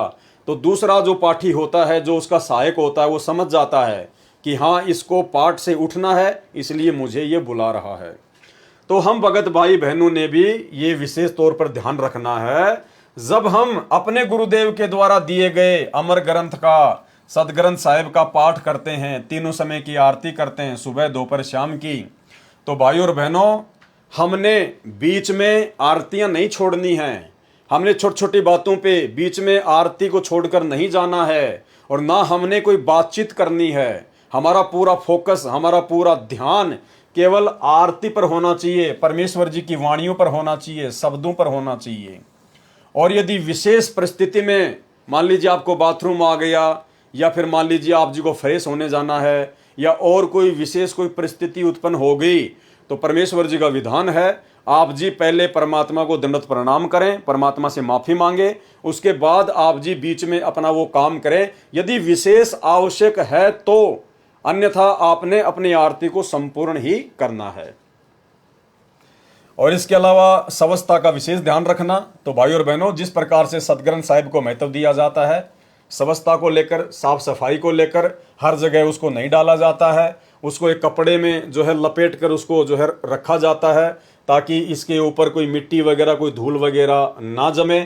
ठीक इस प्रकार हम भगत भाई बहनों ने भी आरती करने के बाद में स्वच्छ और साफ सुथरी जगह पर ही भक्ति बोध को रखना होता है। इसके अलावा भाइयों और बहनों, आदरणीय गरीबदास जी महाराज जी की जीवन लीला को समझने के लिए छोटे छोटे कुछ वीडियो हैं जो सतगुरु रामपाल जी परमेश्वर जी ने अपने सत्संगों में हमें सुनाए हैं। इन छोटे छोटे वीडियो को जब हम सुनेंगे जो आदरणीय गरीबदास जी महाराज जी की जीवन लीला के ऊपर हैं, उसके बाद हमें सतगुरु रामपाल जी परमेश्वर जी की वास्तविक स्थिति का और अच्छे से ज्ञान हो जाएगा कि सतगुरु रामपाल जी परमेश्वर कोई आम भगत, आम व्यक्ति या आम संत नहीं, बल्कि स्वयं सारी सृष्टि के रचनहार, कुल मालिक कबीर परमेश्वर हैं। तो सबसे पहले आदरणीय गरीबदास जी महाराज जी के विषय में सतगुरु रामपाल जी परमेश्वर जी ने बताया कि गरीबदास जी महाराज जी ने बताया अपने सदग्रंथ साहिब में कि भाई ना तो कबीर परमात्मा माँ के गर्भ से आए, और भाई ना हमने माँ के गर्भ से जन्म लिया, ना हम माँ के गर्भ से आए। हम यानी गरीबदास जी कह रहे हैं कि ना तो कबीर जी का जन्म हुआ और ना हम माँ के गर्भ से आए। तो ये सत्संग आप जी सतगुरु रामपाल जी परमेश्वर जी के मुख कमल से सुनिए, और सुनने के बाद में फिर आपको पक्का यकीन हो जाएगा भाई जब आदरणीय गरीबदास जी महाराज जी की माता भी थी, गरीबदास जी महाराज जी के जो है पिताजी भी थे, वो भी एक गांव में आए, उन्होंने लीला की माँ के गर्भ से जन्म लेने की, दुनिया की दृष्टि को धोखा देते हुए। गरीबदास जी महाराज जी ने शादी भी की, उन्होंने 6 बच्चे भी उत्पन्न किए, और उसके बाद भी वो कह रहे हैं कि भाई हम माँ के गर्भ से नहीं आए। तो भाइयों और बहनों, आपको सतगुरु रामपाल जी परमेश्वर जी का वही लीला में जीवन बहुत अच्छे से समझ में आएगा। जब गरीबदास जी महाराज जी ऐसी लीला 350 साल पहले कर सकते हैं, परमात्मा हो सकते हैं, तो भाइयों और बहनों फिर सतगुरु रामपाल जी परमेश्वर जी के परमात्मा होने में भला कहाँ दिक्कत है। तो सुनिए गुरुदेव भगवान के मुख कमल से प्रमाण दे रहे गरीबदास जी कि कबीर साहब माँ के पैदा नहीं हुए थे और ना हम गर्भ में आए भाई, शब्द स्वरूपी रूप हम। इसके अलावा सतगुरु रामपाल जी परमेश्वर जी ने सत्संग में बताया कि ग्रंथ साहिब में लिखा हुआ है, जिसमें बीच बीच में आदरणीय गरीबदास जी महाराज जी ने यह प्रमाणित किया है कि मैं ही कबीर साहिब हूं, मैं कबीर परमात्मा हूं। आदरणीय गरीबदास जी ने स्वयं के विषय में प्रमाणित किया है कि मैं कबीर परमात्मा हूं। सुनिए छोटा सा सत्संग सतगुरु रामपाल जी के मुख कमल से, उसके बाद आपको यकीन हो जाना चाहिए कि जब गरीबदास जी महाराज जी ऐसी लीला करते हुए परमात्मा हो सकते हैं, बंदी छोड़ हो सकते हैं, तो सतगुरु रामपाल जी परमेश्वर जी के तो परमात्मा होने में कोई संशय ही नहीं है। हम ही दिल दरिया हैं बाई, हम ही बिंदु सिंध गर्क छाई, हम ही लहर तरंग उठावें, हम प्रगट हम ही छिप जावें, हम ही गुप्त गुज गंभीरा, हम ही अवगत हमें कबीरा। अब बंदी छोड़ा अपना भी भेद दें गरीबदास जी कि मैं कबीर हूं और भाई मैं ही पूर्ण ब्रह्म परमात्मा हूं। या गरीबदास जी भी यही प्रमाण यानी गुप्त रूप में कभी कहीं कहीं अपना प्रमाण दे जाते हैं। हम ही मुर्जी व मैदानी, हम ही शब्द महोदद खानी, हम ही गर्जें हम ही बरसें, हम ही कुल्प जड़ें हम नरखें, हम ही कुची हम ही ताला, हम ही मानक हीरे लाला, हम ही श्राप जौहरी कैया, हमरे हाथ लेखनी बैया। मेरे हाथ में सारे कर्म है आपके, हाथ का तात्पर्य कि मैं कहूंगा जब इनकी पार नहीं बसाओगी, ना ब्रह्मा की, ना विष्णु की, ना निरंजन की, जब मेरे हाथ में कलम मेरे हाथ में है और उसी समय पकड़ के न्यू कर दूंगा पूरी बही का ऊपर का, चल भाई आ जाओ मार। जिसने सार नाम ले लिया और सार शब्द पूरे अपने मारे संत ने ले लिया और उसकी फिर मर्यादा में गुरु शिष्य की जो मर्यादा होती है उसमें रहे, जब जाकर बात बनेगी। वो नहीं नाम ले लिया गुरु की तरह आपकी तो मरो बुलाए तो भी ना आवे, हुआ बात नहीं भाई। कति सरदड़ की बाजी ला दे। महाराज कहे सर्वस सौंप देत साहेब को काज जिनों के सरिया। जो सर्वस कहते हैं मम संत मुझे जान मेरा स्वरूपम, मेरे संत को मेरा ही स्वरूप समझना। जब बात बनी इन्हों ना सोचियो कि जब मैं न सोचो कबीर बन गया ना, मैं तो बताऊं सुन के नियम है ये, आगे थारी मर्जी तुम क्या सोचो क्या करो कैसे करो, ये नियम संविधान बता रहे हैं उनके। हम ही भगली हम ही कोतवाल हम ही काजी, हम ही भगले गुरु हैं बाजी, ये सब खेल हमारे किए हमसे मिले सुनिश्चय जिए। ये सब हमारे खेल बनाए हुए से, निरंजन हमने बनाया और ये किस ब्रह्मंड इसको बनाकर हमने दिया, नो का हमसे मिले सो निश्चय जिए। इसके अलावा भाइयों और बहनों, आपने आदरणीय गरीबदास जी महाराज और राम राय जी के ऊपर एक सत्संग सुना होगा, झूमकरा का अंग। झूमकरा तत्व ज्ञान कोई ना कह रे झूमकरा, ये पैसे ऊपर नाच सुनो रे झूमकरा। यानी गुरुदेव भगवान ने सत्संगों में बताया और गरीबदास जी के सदग्रंथ साहिब में भी लिखा हुआ है कि पंजाब से एक व्यक्ति गरीबदास जी के भगत के मुख कमल से सुबह का नित्य नियम सुनकर बड़ा प्रभावित हुआ और उन्होंने गरीबदास जी महाराज जी का पूरा एड्रेस ले लिया कि ऐसे महापुरुष से तो मिलना चाहिए। और वो राम राय नाम का व्यक्ति, राम राय उर्फ झूमकरा, गांव में उसको झूमकरा कहा करते थे, वो गरीबदास जी से मिलने के लिए आ जाता है। और उस सारी कहानी का आप और हमें पता है कि किस प्रकार से वो गरीबदास जी से मिलने के लिए इतना आतुर था कि वो उनसे मिलने के लिए खेतों में चल पड़ता है। उधर से आदरणीय गरीबदास जी महाराज जी आ रहे थे अपने सिर पर पशुओं का चारा लेकर, भरोटा लेकर। अब गरीबदास जी तो अंतर्यामी थे, जानी जान थे, परमात्मा थे। उनको मालूम था कि इस भगत के मन में साधु संत महात्माओं की जो वेशभूषा है वो अलग ही प्रकार की है। वो ये सोचकर आया था कि कोई बहुत पहुँचे हुए महात्मा होंगे, सिर पर या तो बड़ी बड़ी जटा होगी, चेहरे पर बड़ी बड़ी दाढ़ी मूंछ होगी, या बिल्कुल साफ करवा रखा होगा, पीताम्बर पहन रखा होगा, भगवा पहन रखा होगा, कान वगैरह छिदवा रखे होंगे, धूणा वगैरह लगा के बैठता होगा। तो ऐसी धारणा राम राय के मन में थी गरीबदास जी से मिलने से पहले। तो गरीबदास जी तो जानी जान थे, अंतर्यामी परमात्मा थे, वो तो समझ गए उस बात को कि अगर मैंने अभी इसको कह दिया कि मैं हूं गरीबदास तो ये यहीं से वापस पंजाब चला जाएगा, मेरी एक बात नहीं सुनेगा। तो गरीबदास जी ने कहा कि चलो जी मैं मिलाता हूं आपको गरीबदास जी से, और राम राय को लेकर वापस अपने घर पर आ गए। घर पर आने के बाद में उनके जो भगत थे आदरणीय गरीबदास जी के, वो उनके लिए नहाने के लिए पानी वगैरह की व्यवस्था करने लगे। तो राम राय ने पूछा भाई गरीबदास कौन सा है? तो एक भगत ने कहा रे बावड़े यही तो है जो तेरे साथ में आया है, यही तो है महाराज जी। तो राम राय का तो सिर चकरा गया, माथा पकड़ लिया, बोला भाई खोदा पहाड़ निकली चुहिया, ये महाराज इसको किसने महाराज बना दिया, किसने साधु बना दिया? ये तो मेरे जैसा किसान है, इसके पास में ज्यादा जमीन होगी, मेरे पास में थोड़ी जमीन है। उसके बाद आदरणीय गरीबदास जी महाराज जी ने अपने सभी सेवकों को काम पर लगा दिया और नहाने के लिए जो बाल्टी रखी हुई थी वो नहाने लग गए।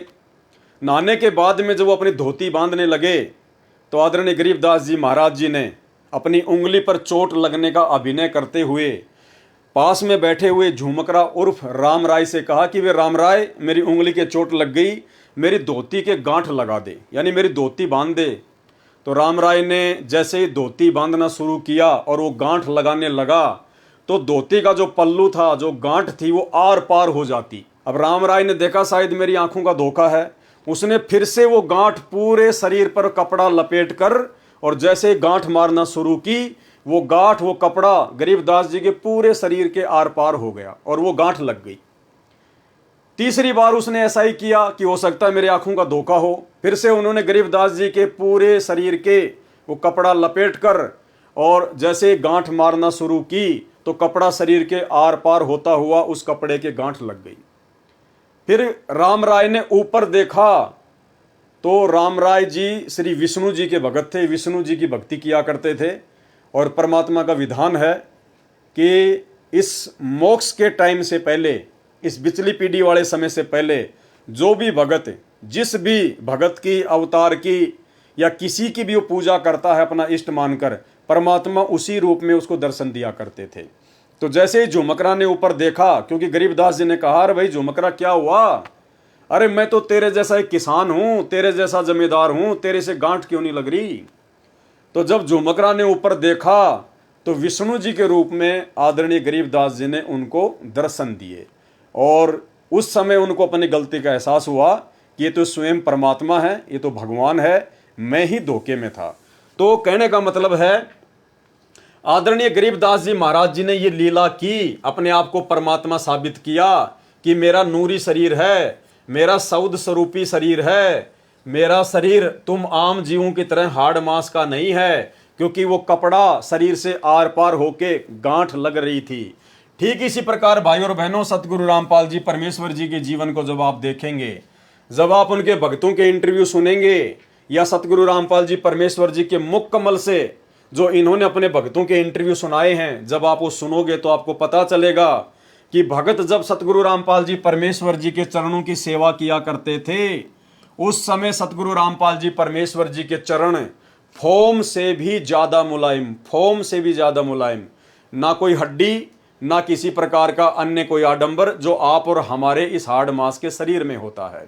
एक भगत ने तो स्पेशल सतगुरु रामपाल जी की यही सोचकर परीक्षा ली थी कि अगर परमात्मा होगा तो हमारे जैसे उनके शरीर में हड्डियां नहीं होंगी, बिल्कुल कोमल शरीर होगा, रुई जैसा, जैसे कबीर जी का था। और जब वो भगत ये सोचकर सतगुरु रामपाल जी के चरणों की सेवा करने गया तो बिल्कुल उसने वैसा ही पाया, बिल्कुल वैसा ही, और वो अचंभित हो गया। तो सतगुरु रामपाल जी परमेश्वर जी ने कहा कि भगत देख, गुरु अपने चेले की परीक्षा लेके फिर उसको नाम दीक्षा देता है, लेकिन तूने तो अपने गुरु की परीक्षा ली है। अब यदि तू इस भक्ति मार्ग से हट गया तो परमात्मा तुझे कभी भी क्षमा नहीं करेगा। तो भाइयों और बहनों, सुनिए इंटरव्यू सतगुरु रामपाल जी परमेश्वर जी के भक्तों के, जिसमें आपको पता चलेगा कि जब वो परमेश्वर जी के चरणों की सेवा किया करते थे तो परमेश्वर जी के चरण रुई से ज्यादा मुलायम, फोम की तरह, क्योंकि परमेश्वर जी का सौद स्वरूपी शरीर है, नूरी शरीर है, तेज पुंज की देह है, आप और हमारी तरह हाड़ मांस की देह नहीं है। के बाद आश्रम क्रोथा में खाना खाया तो दर्द नहीं हुआ। दांतों को हाथ लगाकर देखा तो वो हिल रहे थे, लेकिन कम हिल रहे थे, और वो अब भी हिलते हैं, लेकिन तकलीफ नहीं। इसके बाद दर्शनों के लिए गया तो चरण सेवा मिली तो सतगुरु देव के चरण ऐसे लगे जैसे फोम की रुई से भी नरम हो। तो मैं तो ऐसा हो गया कि न कोई चिंता और न कोई तकलीफ, मैं बहुत खुश हो गया। अपने आप ही मन में आता रहा कि इनसे ऊपर कोई और शक्ति नहीं। इसके अलावा आदरणीय गरीबदास जी महाराज स्वयं ही कबीर परमात्मा थे, बंदी छोड़ते। इसका एक अन्य जो प्रमाण है वो अर्जुन सर्जुन के द्वारा गरीबदास के रूप में कबीर परमात्मा जी की पहचान करना। यानी जब अर्जुन सर्जुन को आदरणीय गरीबदास जी ने 3 दिन की आयु में सारनाम दिया, उस समय सारनाम देने के बाद अर्जुन सर्जुन को गरीबदास जी ने कहा कि भाई अर्जुन सर्जुन, अब तो समझ में आ गई कि अपने गुरु में कभी दोष नहीं देखना चाहिए, क्योंकि अर्जुन सर्जुन ने 650 साल पहले यही गलती की थी। उन्होंने लोगों के कहने पर अपने गुरु के ऊपर संदेह कर लिया। जब परमेश्वर जी ने लीला की थी, अपनी ही एक शिष्या जो कि पहले वेश्यावर्ती का काम किया करती थी, गणिका थी, परमेश्वर से नाम लेने के बाद वो आश्रम में आने लग गई। भगत उनको टॉर्चर करने लग गए कि तू बदनाम औरत है, गुरुजी को बदनाम करेगी, आश्रम में मत आया कर। तो भक्तों के प्रति ऐसा रवैया देखकर कबीर परमेश्वर जी ने 64 लाख भक्तों की परीक्षा ली। उसी बहन को, गणिका को परमात्मा ने निमित्त बनाया, और उसी गणिका के तहत परमेश्वर जी ने अर्जुन सर्जुन की भी परीक्षा ली, और अर्जुन सर्जुन भी उस परीक्षा में फेल हो गए थे, यानी उन्होंने अपने गुरु के ऊपर संदेह कर लिया था। उसके बाद वो बहुत रोए। जब परमात्मा ने उनको समझाया, उनको अपनी गलती का एहसास भी हुआ, तो उस समय कबीर परमात्मा ने कहा कि भाई अब मेरे इस शरीर से तुम्हारा मोक्ष नहीं हो सकता, क्योंकि रहीमन धागा प्रेम का मत तोड़ो छिटकाए, टूटे से फिर ना जुड़े और जुड़े तो गांठ पड़ जाए। क्योंकि तुमने मेरे इस शरीर में दोष देख लिया, इसलिए तुम इस शरीर में पार नहीं हो सकते। तो अर्जुन सर्जुन ने बहुत ज़्यादा मिन्नतें की, प्रार्थना की, रोए, पैर नहीं छोड़े। तो परमात्मा ने कहा कि भाई ठीक है, आज से 250 साल बाद मैं गांव छुडानी में ऐसे ऐसे, दिल्ली के पास में हुमायूंपुर, वहाँ से एक गांव है छुडानी, हरियाणा में, वहाँ पे मैं प्रकट होऊंगा और उस समय आपको मैं नाम दीक्षा दूंगा। तो उन्होंने कहा कि महाराज हमें कैसे पता चलेगा? बोला वो मेरा काम है तुम्हें सचेत करना। तो जब गरीबदास जी महाराज जी आए, कबीर परमात्मा गरीबदास जी के रूप में गांव छुडानी में सन 1717 में आए, और जब 3 दिन के ही थे शिशु रूप में, उसी समय उन्होंने सौपन के माध्यम से अर्जुन सर्जुन को संदेशा दिया कि भाई मैं आ चुका हूं, आ जाओ। अर्जुन सर्जुन आए और मात्र 3 दिन की आयु में आदरणीय गरीबदास जी महाराज जी ने रानी माता को गहरी नींद में सुला दिया और मात्र 3 दिन की आयु में अर्जुन सर्जुन को सार नाम दिया। और वो 250 साल के अर्जुन सर्जुन आदरणीय गरीबदास जी के पैरों में पड़कर रोने लगे। उस समय 3 दिन की आयु के उस बच्चे आदरणीय गरीबदास जी महाराज जी ने कहा कि अर्जुन सर्जुन समझ में आ गई कि अपने गुरु जी पर कभी भी संदेह नहीं करना चाहिए, अपने गुरु में कभी भी दोष नहीं देखना चाहिए। तो ये एक प्रमाण है कि गरीबदास जी के रूप में अर्जुन सर्जुन ने अपने गुरु कबीर परमात्मा को पहचाना। तो आप जी सुनिए ये छोटा सा शब्द जिसकी एक चौपाई, जिसमें परमात्मा ने कहा है कि अर्जुन सर्जुन ने पहचान लिया और छुडानी में दर्शन आन किया। अर्जुन सर्जुन ने पिछान लिए, छुडानी में दर्शन आन किए। अर्जुन सर्जुन ने पहचान लिया, छुडानी में दर्शन आन की। ए रानी नंदन हमने जान लिए, बल राम पिता जनाया है, भक्ति की भिक्षा दे मीद कटोरा लाया है। सत कबीर दवारे तेरे पैक दास भिखारी आया है। तो भाइयों और बहनों, ठीक इसी प्रकार जैसे अर्जुन और सर्जुन ने कबीर जी को आदरणीय गरीबदास जी के रूप में पहचान लिया था, ठीक इसी प्रकार आज हजारों की संख्या में सत्सेवक भाई और बहनों ने अपने उसी कबीर परमात्मा को, जो 650 साल पहले आए थे, हमारे गुरु थे, जो आज सतगुरु रामपाल जी परमेश्वर जी के रूप में पुण्य धरती पर प्रकट हो चुके हैं, हमारा उद्धार करने के लिए, हमसे भक्ति करवाने के लिए। तो आज हजारों की संख्या में सत्सेवक भाई बहनों ने अपने कबीर परमात्मा को पहचान लिया है सतगुरु रामपाल जी परमेश्वर जी के रूप में। इसके अलावा जिस प्रकार से आदरणीय गरीबदास जी महाराज जी को, जो कि 300 साल पहले धरती पर सहशरीर प्रकट थे, जिनको दुनिया पहचान नहीं पाई और ना पहचानने के चलते दुनिया ने उनमें 100 नुक्स निकाले, 100 नुक्स। इसके ऊपर सतगुरु रामपाल जी परमेश्वर जी ने अपने सत्संग भी किया हुआ है। छोटा सा सत्संग 2 मिनट का सुन लीजिए, जिसमें गुरुदेव भगवान ने कहा है कि गरीबदास जी महाराज जी को ना पहचान कर दुनिया ने उनमें 100 नुक्स निकाले, उनको बावड़ा कहा, उनको पागल कहा, ना जाने क्या क्या उपाधियां उनको दी। और भोग की आरती के शब्द में हम पढ़ते हैं कि जीव जो ना सत्संग में आया, भेद ना उसे भजन का पाया। गरीबदास जी को भी बावड़ा बताया, क्या कर ले इस दुनिया शाणी का। उसके बाद आपको यकीन हो जाना चाहिए कि दुनिया तो ऐसी ही है, दुनिया का काम है केवल नुक्स निकालना। लेकिन जिन आत्माओं को ज्ञान समझ में आ गया, जो परमात्मा के विशेष हीरे मोतीलाल हैं, जिन आत्माओं के लिए परमात्मा युगों युगों से भटक रहा है, वो आत्मा अपने परमेश्वर जी को पहचान चुकी हैं, जान चुकी हैं, सतगुरु रामपाल जी के रूप में उनकी पहचान कर चुकी हैं। तो सुनिए आदरणीय गरीबदास जी महाराज जी के विषय में दुनिया वालों के विचार, और उसके बाद में यही स्थिति आज सतगुरु रामपाल जी परमेश्वर जी के प्रति लोगों की बनी हुई है, उनकी आध्यात्मिक ना समझी के चलते। गुरु को अपना शिष्य प्यारा हो है, अगर कोई शिष्य हो तो इसलिए अपने हंस को निकालने की खातिर कितने दुख पाए, कोरडे खाए, बांदी बन गए, और हम नीच आत्मा फिर भी नहीं समझ पाते। फिर जब गुरु के रूप में कोई आता है संत, उसको फिर ऐसे ही व्यक्ति उसमें 100 कसूर और उसमें 100 प्रक्रिया उल्टी मानकर उसकी निंदा करके अपना कर्म और धर्म नष्ट कर जाते हैं। गरीबदास जी महाराज आए तब भी उसमें लोगों ने, हमारे जैसी नीच आत्माएं उस समय भी रही होंगी, पता नहीं उनके बारे में क्या क्या होगा। दुनिया को ठगता है, ऐसे करता है, गुमराह करता है, ये कहां से ज्ञान लिया, एक धोती कुर्ते वाला। आज उसी गरीबदास के आगे नाक रगड़ रगड़ के अपनी मन्नत पूरी की करवाई जा रही है।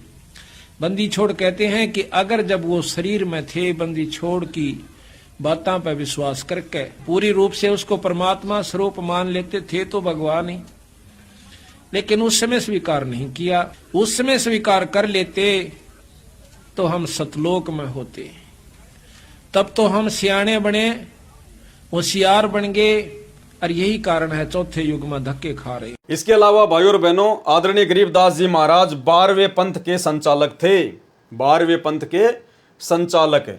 और दूसरी तरफ सतगुरु रामपाल जी परमेश्वर जी उसी 12वें पंथ में आगे चलकर 17 फरवरी 1988 को आए और सन 1994 से उन्होंने यथार्थ 13वां कबीर पंथ शुरू किया। यानी गरीबदास जी ने 12वें पंथ को शुरू किया और उसी 12वें पंथ में अपनी वाणी के अकॉर्डिंग कि 12वें पंथ हम ही चल आवें, सब पंथों को मिटाकर एक ही पंथ चलावें। 650 साल पहले कबीर जी ने धर्मदास जी से कहा था, कबीर सागर में लिखा हुआ है कि 12वें पंथ में हम ही चलावें। यानी गरीबदास जी के द्वारा जो 12वां पंथ चलाया जाएगा, उस 12वें पंथ में आगे चलकर मैं कबीर स्वयं ही आऊंगा और एक नया 13वां कबीर पंथ चलाऊंगा। तो 17 फरवरी 1988 को परम पूज्य परमेश्वर सतगुरु रामपाल जी एक आम भगत की भूमिका करते हुए और एक अच्छी आत्मा आदरणीय राम देवानंद जी को अपना मुंह बोला गुरु बनाते हुए इन्होंने 12वें पंथ में प्रवेश किया 17 फरवरी 1988 को। और सन 1994 से नाम दीक्षा देना शुरू करके इन्होंने यथार्थ 13वें कबीर पंथ को शुरू किया। तो भाइयों और बहनों, ये कुछ पॉइंट हैं जिन पॉइंटों को आधार बनाकर हम भगत आसानी से समझ सकते हैं कि वर्तमान में भक्ति मार्ग में सतगुरु रामपाल जी परमेश्वर जी की क्या भूमिका है। और जब तक हमें अपने गुरु जी पर संदेह होगा, जब तक हमें अपने गुरु पर शंका होगी कि क्या पता मेरे गुरु जी खुद परमात्मा है या नहीं है, क्या पता मेरे गुरु जी कबीर जी के द्वारा भेजे गए को संत हों, कबीर जी के दास हों, कबीर जी के प्रतिनिधि हों, अगर इस प्रकार की ऊंच नीच वाली भावना भगत के अंदर रहेगी, वो भगत कभी भी भक्ति मार्ग पर सफल नहीं हो पाएगा। क्योंकि भक्ति का मूल होता है सतगुरु। सतगुरु के बिना भक्ति नहीं चलती, सतगुरु के बिना भगत को काल आगे जाने का रास्ता नहीं देता। और सतगुरु की भूमिका केवल वही निभा सकता है जो काल से ऊपर होता है, जो अकाल होता है। और काल से ऊपर जो अकाल है वो स्वयं कबीर परमात्मा है, जो स्वयं ही सतगुरु का रूप धारण करके धरती पर प्रकट होता है। साहिब से सतगुरु भय, सतगुरु से भय संत, धर धर वेख विशाल अंग, वो खेल आदि और अंत। और परमात्मा कबीर जी स्वयं कहते हैं कि गुरु और गोविंद दो नहीं भाई, जो दो समझेगा वो दो जग में जाई। वो भगत भक्ति करते करते भी नरक में जाएगा। इसलिए भक्ति मार्ग में यदि हमने सफल होना है तो सतगुरु जो स्वयं ही कबीर परमात्मा होते हैं, हमने उनको कबीर परमात्मा के रूप में हृदय से स्वीकार करना पड़ेगा। अन्यथा हमारी भक्ति शुरू भी नहीं होगी, 2 कदम भी आगे नहीं चल सकती है। तो ये कुछ समानताएं थी आदरणीय गरीबदास जी महाराज जी के लीला में जीवन में और सतगुरु रामपाल जी परमेश्वर जी के लीला में जीवन में। इन समानताओं को देखकर आप जी को भली भांति यकीन हो जाना चाहिए कि हमारे गुरुदेव कोई सामान्य संत, सामान्य व्यक्ति या कबीर परमात्मा के कोई प्रतिनिधि नहीं है। ये स्वयं ही कबीर परमात्मा है, जो हम जीवों की चरम दृष्टि को धोखा देते हुए और काल के साथ आंख में चोली करते हुए इस कलयुग की बिचली पीढ़ी में 8 सितंबर 1951 को गांव धनाना, जिला सोनीपत, हरियाणा में स्वयं प्रकट हैं और परमेश्वर अपने मूल ज्ञान को जन जन तक पहुंचा रहे हैं, अपनी अच्छी आत्माओं को अपनी शरण में ले रहे हैं। तो अब हम भक्तों ने भी किसी प्रकार की भक्ति मार्ग पर कोई कमी नहीं छोड़नी चाहिए, जब हमें सतगुरु की पूर्णतया पहचान हो जाए। इसके अलावा भाइयों और बहनों, ये आदरणीय गरीबदास जी महाराज जी का संक्षिप्त जीवन परिचय लिखा हुआ है इसी भक्ति बोध पुस्तक में, जिसमें तीनों समय की आरतियां हैं। और आदरणीय गरीबदास जी महाराज जी का संक्षिप्त जीवन परिचय लिखते हुए इसमें क्या बताया गया है। महाराज गरीबदास जी का प्राकाट्य यानी कब वो प्रकट हुए, सन 1717 व विक्रमी संवत 1774 को बैसाख उतरते की पूर्णिमा के दिन ब्रह्म मुहूर्त में श्री बलराम जी के घर माता रानी की कोख से गांव छुडानी जिला झज्जर प्रांत हरियाणा में हुआ। विक्रमी संवत 1784 में बंदी छोड़ कबीर साहेब कबीर देव ने सतलोक से आकर महाराज जी को दर्शन व दीक्षा दी। जब महाराज जी गऊ चराने के लिए कबलाना गांव की तरफ लगभग 1.5 किलोमीटर दूर खेतों में गए हुए थे, जिसे नल्ला कहते हैं, महाराज जी के 6 संतान थी, 4 लड़के और 2 लड़कियां। आप जी ने विक्रमी संवत 1835 सन 1778 भादवा मास की शुक्ल पक्ष की द्वितीया दूज को सतलोक गमन किया। गांव छुडानी में आप जी के शरीर का अंतिम संस्कार कर दिया गया। उस पर एक यादगार छतरी साहेब बनी हुई है। इसके बाद उसी शरीर में, उसी गरीबदास जी महाराज वाले शरीर में प्रकट होकर वही आयु 61 वर्ष की सहारनपुर उत्तर प्रदेश में 35 वर्ष तक रहे। वहां भी आपके नाम से यादगार छतरी साहेब बनाई हुई है। चिलकाना रोड से कलसिया सड़क निकलती है, उस पर आधा किलोमीटर चलकर बाईं तरफ यादगार बनी हुई है। पास में ही श्री लालदास जी महाराज का प्रसिद्ध बाड़ा है, जो संसार में प्रत्यक्ष प्रमाण है कि परमात्मा बिना मां के भी शरीर में आ सकते हैं। जिस प्रकार गरीबदास जी महाराज जी सहारनपुर में प्रकट हुए बिना मां के शरीर के, तो इसी प्रकार परमात्मा कुछ भी कर सकता है। साहिब से सब होत है, बंदे से कुछ नाई, वो राई से पर्वत कर दे, फिर पर्वत से राई। इसलिए अपने गुरुदेव भगवान, अपने कबीर परमात्मा की किसी भी लीला पर भगत को कोई संदेह नहीं होना चाहिए, और भगत ने अपने गुरु के अलावा किसी और को परमात्मा के रूप में स्वीकार नहीं करना चाहिए। अब ये तो आपने पढ़ा आदरणीय गरीबदास जी महाराज जी का संक्षिप्त जीवन परिचय, और अब आप जी को सतगुरु रामपाल जी परमेश्वर जी का संक्षिप्त जीवन परिचय पढ़ाएंगे, क्योंकि ये भक्ति बोध पुस्तक में नहीं लिखा हुआ था। ये केवल साध संगति से जुड़े हुए सत्सेवक भाई बहनों ने जो नई भक्ति बोध पुस्तकें छपवाई हैं उनमें लिखा है। क्यों लिखा है? क्योंकि अब हमें सतगुरु रूप में आए हुए सतगुरु रामपाल जी परमेश्वर जी की पहचान हो चुकी है, और पहचान होने के बाद भगत केवल अपने गुरु की ही विशेष महिमा करेगा। तो अपने गुरुदेव भगवान की विशेष महिमा के अंतर्गत साध संगति से जुड़े हुए सत्सेवक भाई बहनों ने कुछ वाणियां लिखकर अपने गुरुदेव के चरणों में समर्पित करके और इस भक्ति बोध पुस्तक में लिखी हैं। पूर्ण परमेश्वर सतगुरु रामपाल जी भगवान का संक्षिप्त जीवन परिचय। 7 समुद्र की मसी करूं, लेखनी करूं बनराय, धरती का कागज करूं, गुरु गुण लिखा न जाए। यानी सतगुरु रामपाल जी परमेश्वर जी के गुणों को लिखा नहीं जा सकता, बखान नहीं किया जा सकता। जिस प्रकार से कलयुग की बिचली पीढ़ी में आकर उन्होंने हमें संभाला, अपनी शरण में लिया, नाम दीक्षा दी, काल की तपतशिला के कष्ट से बचाया, 84 लाख योनियों के महाकष्टों से बचाया। हे अखिल ब्रह्मांडों के रचयिता, आप जी का संक्षिप्त जीवन परिचय लिखने व बताने में 21 ब्रह्मांड में कोई भी प्राणी सक्षम नहीं है। आप वह समर्थ पिता हैं जिनके आधे बाल के बराबर भी यह सारी सृष्टि नहीं है। अतः संक्षिप्त जीवन परिचय शब्द के प्रयोग के लिए हम क्षमा प्रार्थी हैं, परंतु भाई बहनों को आपकी अंश मात्र जानकारी के लिए इस शब्द का प्रयोग करना मजबूरी वश लेना पड़ रहा है। परमेश्वर आप जी यानी सतगुरु रामपाल जी परमेश्वर जी, आप जी की अमरवाणी कहती है कि चारों युग में हम पुकारें, कूक कहा हम हेलरे, हीरे मोती माणक बरसे, ये जग चुगता ढेलरे। अर्थात काल जाल से अपनी आत्माओं को चेताने व निज घर की जानकारी देने के लिए आप कबीर देव सत्य पुरुष सतगुरु रामपाल जी सतलोक से चलकर चारों युगों में स्वयं ही आते हैं। सतयुग में सत सुकृत ऋषि नाम से, त्रेता युग में मुनिंद्र ऋषि नाम से, द्वापर युग में करुणामय ऋषि नाम से, और कलयुग की प्रथम पीढ़ी में कबीर देव नाम से।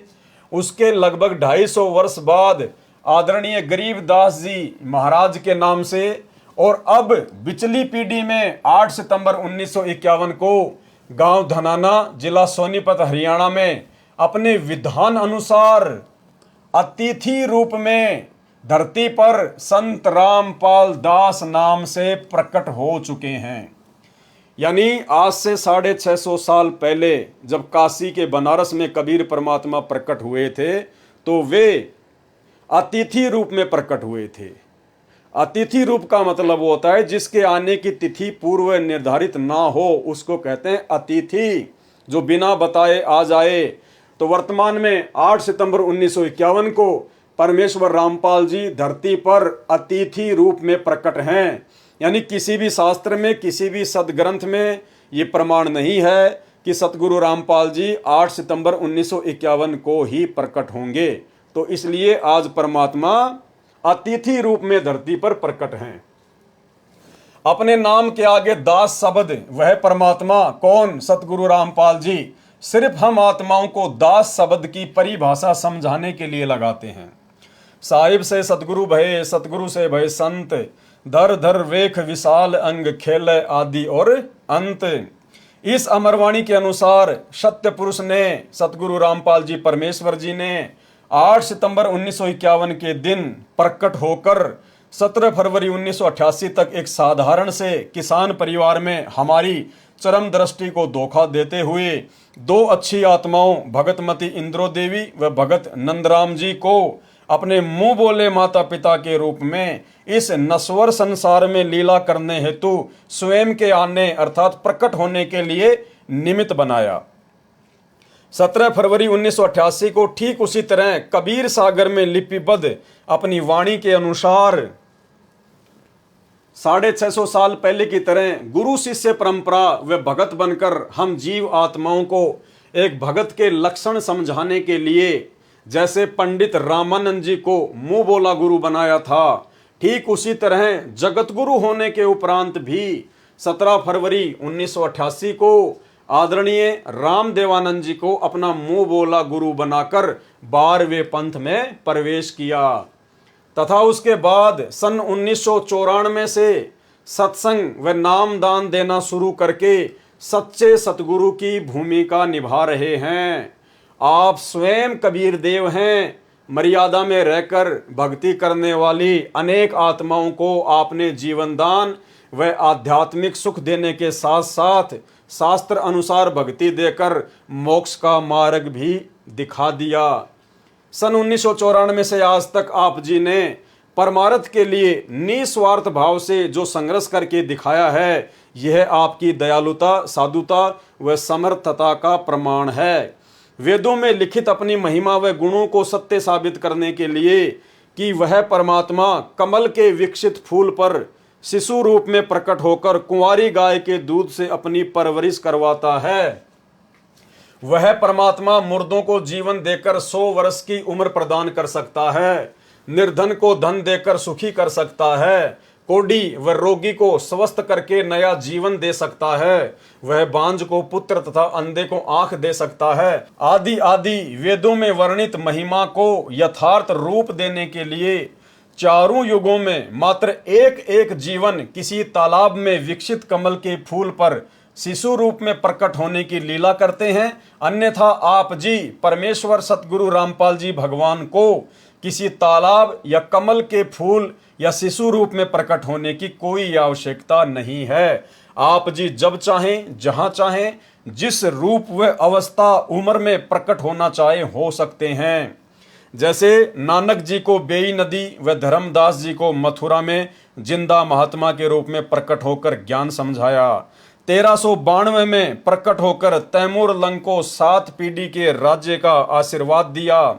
लगभग 300 वर्ष पहले आदरणीय गरीबदास जी महाराज जी के रूप में प्रकट होकर सदग्रंथ साहिब की रचना की तथा छुडानी गांव में गंगा जी को प्रकट करने तक की अद्भुत लीला की। लगभग 60-65 वर्ष तक छुडानी से निर्वाण होने के बाद 35 वर्ष तक उसी रूप में सहारनपुर उत्तर प्रदेश में अपने प्रिय भगत भूमड़दास सैनी के बाग में रहने की लीला की और आज साक्षात अपने वास्तविक सतलोकीय स्वरूप में सतगुरु रामपाल जी के नाम से 8 सितंबर 1951 से हम सबके समक्ष प्रकट हैं। हे जगतनाथ, आपकी लीला अद्भुत है। हे अविगत परमेश्वर, आप जी की गति को कौन जान सकता है। हे देवों के देव महादेव, आप जी स्वयं अपनी कृपा व आशीर्वाद से अपनी समर्थता व गति का अंश मात्र आभास करवाकर दया करते हैं। हे दयालु परमेश्वर, अपनी भोली व नासमझ साध संगत पर अपनी प्रेम दृष्टि, आशीर्वाद व कृपा दृष्टि बनाए रखना। हमारी आप जी से दंडवत प्रार्थना है कि हमारे अंदर भक्ति, कसक व चाहत बनी रहे। हे प्रभु, इतनी दृढ़ता भी देना, चाहे ब्रह्मा विष्णु महेश काल व दुर्गा भी हमें आपकी सत भक्ति से विचलित करना चाहें तो भी हम डगमग ना हों। मन चाहता है इस तुच्छ जिव्या से ऐसे ही आपकी महिमा का बखान करते रहें, लेकिन आप अंतर्यामी की महिमा का बखान करने में हम जीव पूर्णतया सक्षम नहीं हैं। बंदी छोड़ सतगुरु रामपाल जी परमेश्वर जी। तो भाइयों और बहनों, कोई शंका हमारे अंदर नहीं रहनी चाहिए कि वर्तमान में सतगुरु रामपाल जी के रूप में साक्षात कबीर परमात्मा नहीं होंगे। स्वयं कबीर परमात्मा ही बैठे हैं। बस आप और हमारी चरम दृष्टि को धोखा देते हुए परमेश्वर इस काललोक में लीला कर रहे हैं, क्योंकि परमेश्वर अपने तत्व ज्ञान से आप और हमारे से हमारी आत्मा की आंखों को खोलकर अपनी पहचान करवाना चाहते हैं, और हम भक्तों ने जल्द से जल्द अपने प्रभु की पहचान कर लेनी चाहिए। इसके अलावा भाइयों और बहनों, सतगुरु रामपाल जी परमेश्वर जी की महिमा के अंतर्गत एक भगत है हरियाणा से, सुरेश दास, जो कि सतगुरु रामपाल जी परमेश्वर जी के चाचा का लड़का है। और उनका ये इंटरव्यू है जो ज्ञानगंगा पुस्तक के पेज नंबर 301 पर छपा हुआ है। इस इंटरव्यू को पढ़ने के बाद भी आपकी आंखें खुलेंगी कि सतगुरु रामपाल जी परमेश्वर आप और हमारी तरह कोई हार्डमास के शरीर वाले सामान्य व्यक्ति या सामान्य संत महात्मा नहीं है। ये सौद स्वरूपी राम है। ये जब चाहें जहां चाहें अपने भगत के लिए प्रकट हो सकते हैं, और वही अद्भुत लीला परमेश्वर ने श्री सुरेश जी के बच्चे के साथ में की। तो चलिए हम परमेश्वर की महिमा पढ़ते हैं, इससे भी हमारी को दृढ़ता मिलेगी। ये ज्ञानगंगा पुस्तक का पेज नंबर 301 है। 11,000 वोल्टेज के तार से छुड़वाना, यानी 11,000 वोल्टेज की जो लाइन होती है बिजली की, यदि व्यक्ति उससे टच हो जाए तो व्यक्ति का जीना मुश्किल होता है, जीना मुश्किल। और यदि किसी प्रकार से वो जी भी गया तो पूरा जीवन खाट पर व्यतीत करता है, खाट पर। 11,000 वोल्टेज की लाइन तो 1 फुट से आदमी को खींच लेती है। मैं भगत सुरेश दास, पुत्र श्री चांदराम, निवासी गांव धनाना, जिला सोनीपत, जो कि फिलहाल शास्त्री नगर रोहतक हरियाणा का निवासी हूं। सतगुरु जी से नाम उपदेश लेने से पहले मेरे घर की आर्थिक स्थिति बहुत कमजोर थी। परिवार का कोई भी ऐसा सदस्य नहीं था जो कि कभी बीमार न रहता हो। मेरी पत्नी को भूत प्रेत बहुत ही ज्यादा परेशान करते थे। इतना कष्ट रहने के बावजूद हम देवी देवताओं की बहुत पूजा करते थे, तथा मेरी हनुमान जी में बहुत ज्यादा आस्था थी। लेकिन घर में संकट पर संकट आते जा रहे थे, किसी भी काम में बरकत नहीं हो रही थी। पूर्ण परमात्मा सतगुरु रामपाल जी महाराज जी मेरे परिवार के होने के कारण हम उनको पूर्ण परमात्मा नहीं मान पाए, क्योंकि भाइयों और बहनों, जाहिर सी बात है, हरियाणा में कहावत है कि घर का जोगी जोगना, बाहर का जोगी सिद्ध, और दीपक तले हमेशा अंधेरा ही रहता है। तो सुरेश जी कह रहे हैं कि सतगुरु रामपाल जी मेरे परिवार से होने के कारण हम उनको परमात्मा नहीं मान पा रहे थे, हम उनको एक संत भी नहीं मान पा रहे थे, जिसका खामियाजा हमें कई वर्षों तक झेलना पड़ा। तभी गांव सिंहपुरा निवासी भगत विकास ने मुझे बताया कि आपके घर में पूर्ण परमात्मा जगत गुरु रामपाल जी महाराज आए हुए हैं और आप कहाँ सोए पड़े हो। तो मैंने कहा कि काल ने हमें कष्ट ही इतना दे रखा है कि हमें वहाँ के बारे में जानने का टाइम ही नहीं मिला। सारा समय डॉक्टरों के चक्कर काटने में चला जाता है, ऊपर से आर्थिक तंगी भी बहुत रहती है। उस भगत ने मुझे काफ़ी समझाया, पूर्ण परमात्मा की ऐसी दया हुई कि मैं संत रामपाल जी महाराज से नाम उपदेश लेने के लिए अक्टूबर 2010 में सतलोक आश्रम बरवाला में पहुंचा। नाम उपदेश लेने के बाद सतगुरु रामपाल जी ने अपना दया का पिटारा खोल दिया और मुझे वो सुख अनुभव होने लगे जिनका वर्णन इस जुबान से कर पाना बहुत मुश्किल है। मेरी पत्नी को भूत प्रेत सता रहे थे। सतगुरु देव जी की दया से अब वह पूर्ण रूप से ठीक है। 7 सितंबर 2011 को, अब ध्यान से सुनना भगत भाई बहनों, क्योंकि इस घटना से अब ये प्रमाणित होगा कि सतगुरु रामपाल जी परमेश्वर सौद स्वरूपी हैं। वे जब चाहें जहां चाहें प्रकट हो सकते हैं। 7 सितंबर 2011 को मेरा लड़का मोहित, उम्र 12 साल, जो कि मेरे कहने पर मिस्त्री को बुलाने के लिए गया था, मेरा लड़का मिस्त्री के मकान की छत पर चढ़ गया तथा छज्जे पर चला गया। छज्जे के साथ ऊपर 11,000 वोल्टेज के बिजली के तार थे। लड़के तथा तारों के बीच में केवल 1 फुट की दूरी थी। जब वह उनके नजदीक गया तो तारों ने लड़के को खींच लिया और लड़के के सिर पर तार चिपक गया तथा 1 इंच गहरा घुस गया। वह मुंह जल गया और बिजली सारे शरीर में प्रवेश करके पैर के अंगूठे की हड्डी को तोड़कर निकलने लगी। उसी समय सतगुरु रामपाल जी महाराज आकाश मार्ग से आए तथा मेरे लड़के को बहुत ही चमकदार तेजोमय शरीर सहित दिखाई दिए, जैसे हजारों ट्यूबों का प्रकाश हो रहा हो। उन्होंने लड़के का हाथ पकड़कर बिजली से छुड़ाकर छज्जे पर लिटा दिया। फिर लड़के की सतगुरु जी से बहुत बातें हुई तथा जब सतगुरु जी जाने लगे तो लड़के ने पूछा कि गुरुजी कहाँ जा रहे हो? तो गुरुजी ने कहा कि बेटा मैं तेरे साथ हूं, तू घबरा मत।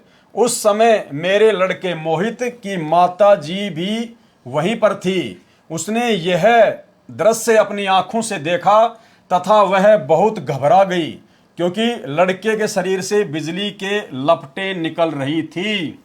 यानी परमेश्वर सतगुरु रामपाल जी जो उस समय किसी आश्रम में बैठे हुए थे, तुरंत परमेश्वर अपने भगत की रक्षा करने के लिए पहुंच गए। पहुंचूंगा क्षण एक में जन अपने के काज, हिरणाकुश उदर उदारिया, नरसिंह ज्यों धर ल्यूं साज।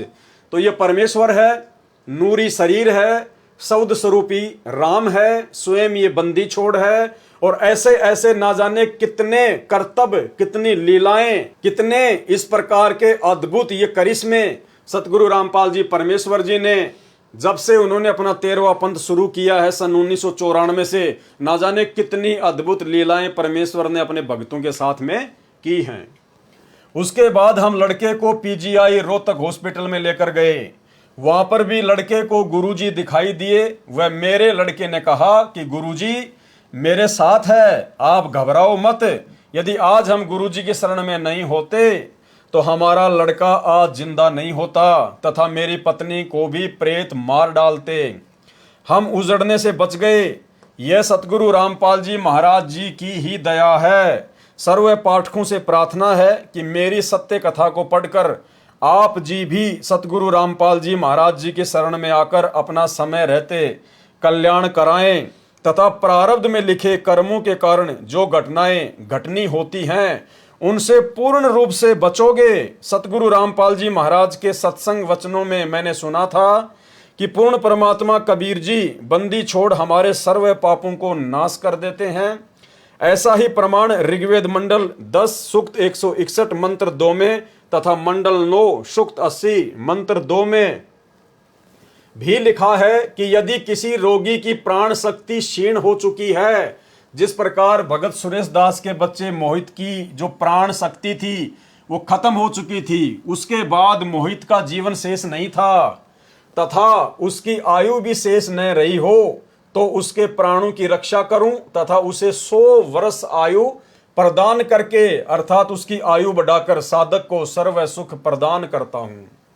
सजनों, सतगुरु रामपाल जी महाराज ने अपने अमृत वचनों में यह भी बताया है कि प्रत्येक प्राणी अपने किए कर्मों के अनुसार ही सुख व दुख प्राप्त करता है।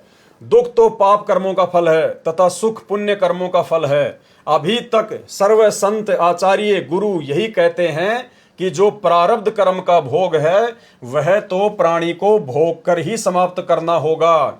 हे सभ्य पाठकों, सतगुरु रामपाल जी महाराज कहते हैं कि पाप कर्म से दुख होता है। यदि पाप कर्मों का नाश हो जाए तो दुख का स्वतः ही अंत हो जाता है।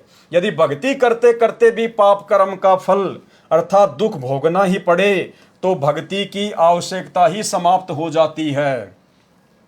7 सितंबर 2011 को हमारे प्रारब्ध कर्म के पाप के कारण मेरे पुत्र मोहित की मृत्यु होनी थी। हमारे सतगुरु रामपाल जी महाराज जी की कृपा से परम पूज्य कबीर परमेश्वर जी ने हमारे पाप का नाश कर दिया तथा मेरे बच्चे की जीवन रक्षा करके आयु बढ़ा दी। यदि 7 सितंबर 2011 को प्रारब्ध कर्म के फल स्वरूप मेरा बेटा मर जाता तो हम सर्व परिवार के सदस्य भक्ति त्याग देते तथा नास्तिक हो जाते, क्योंकि हमें उस समय परमात्मा का पूर्ण ज्ञान नहीं था। अब भगवान पर अत्यधिक विश्वास हो गया है। यह भी विश्वास हो गया है कि परम पूज्य कबीर जी ही परमेश्वर हैं। ये पाप नाशक, सर्व सुखदायक व पूर्ण मोक्षदायक हैं तथा सतगुरु रामपाल जी महाराज उन्हीं के भेजे उनके अवतार हैं। अब ठीक है भाई और बहनों, उस समय इस आत्मा को भगत सुरेश दास को सतगुरु रामपाल जी परमेश्वर जी की वास्तविक परमात्मा वाली स्थिति का ज्ञान नहीं था।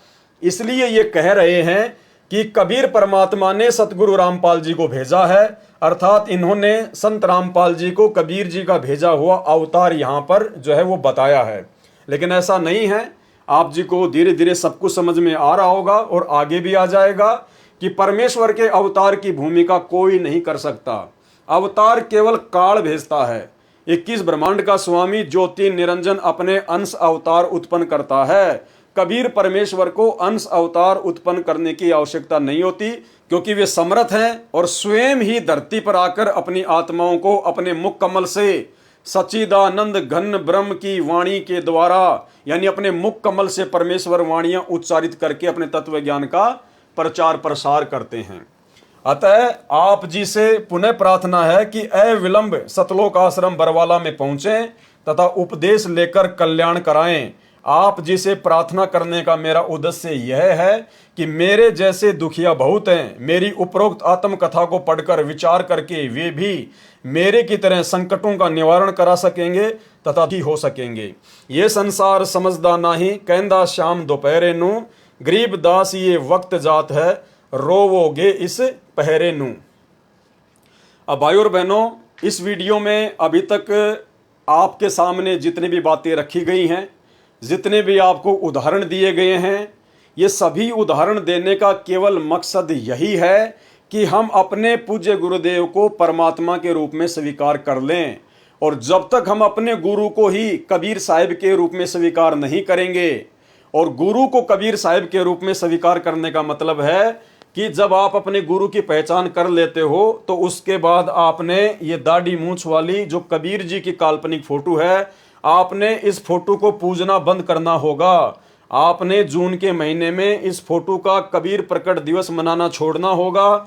आपने अपने घर पर दीवारों पर या दरबार साहिब में जहां पर आप दीपक जलाते हैं, आपने इस फोटो को रखना बंद करना होगा। आपने इस फोटो को या तो जल प्रवाह कर देना है या घी लगाकर अग्नि में सवा कर देना है, क्योंकि परमात्मा कहते हैं एक कै सादें सब सदें, सब सादे सब जाए, और माली सींचे मूल कूं फले फूले अघाए। माली यानी जो ज्ञानी भगत होगा, जो संत सुजान होगा, वो केवल मूल की पूजा करेगा, और भक्ति का मूल है सतगुरु रामपाल जी परमेश्वर जी।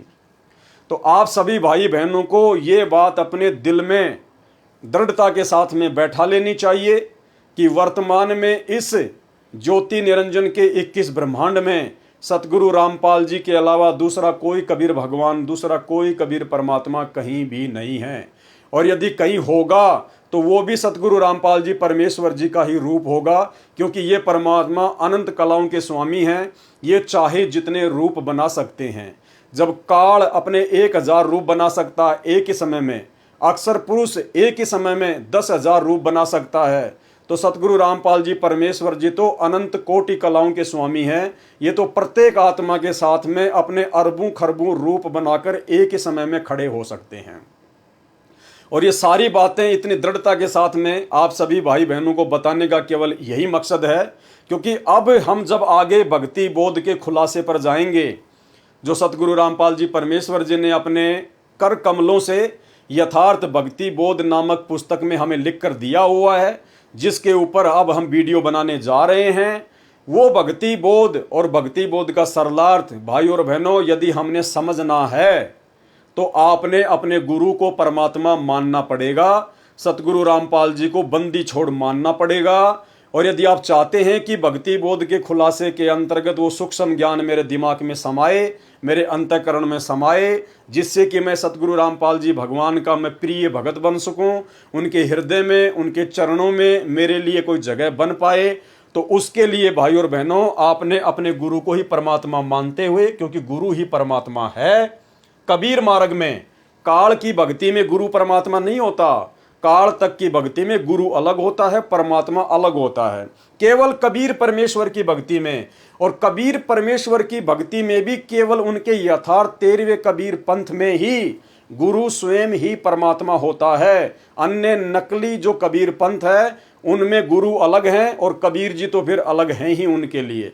लेकिन इस यथार्थ सत भक्ति युक्त 13वें कबीर पंथ में, जिसका संचालन स्वयं कबीर परमात्मा सतगुरु रामपाल जी ने सन 1994 में धरती पर प्रकट होकर किया है, इस मार्ग में कबीर परमात्मा स्वयं ही सतगुरु की भूमिका करते हैं, स्वयं ही ये गुरु हैं, स्वयं ही ये परमात्मा हैं। साहिब से सतगुरु भय, सतगुरु से भय साध, ये तीनों अंग एक हैं, गति कुछ अगम अगाध। तुम साहिब तुम संत हो, तुम सतगुरु तुम हंस, और गरीब दास तेरे रूप बिना और न दूजा अंश।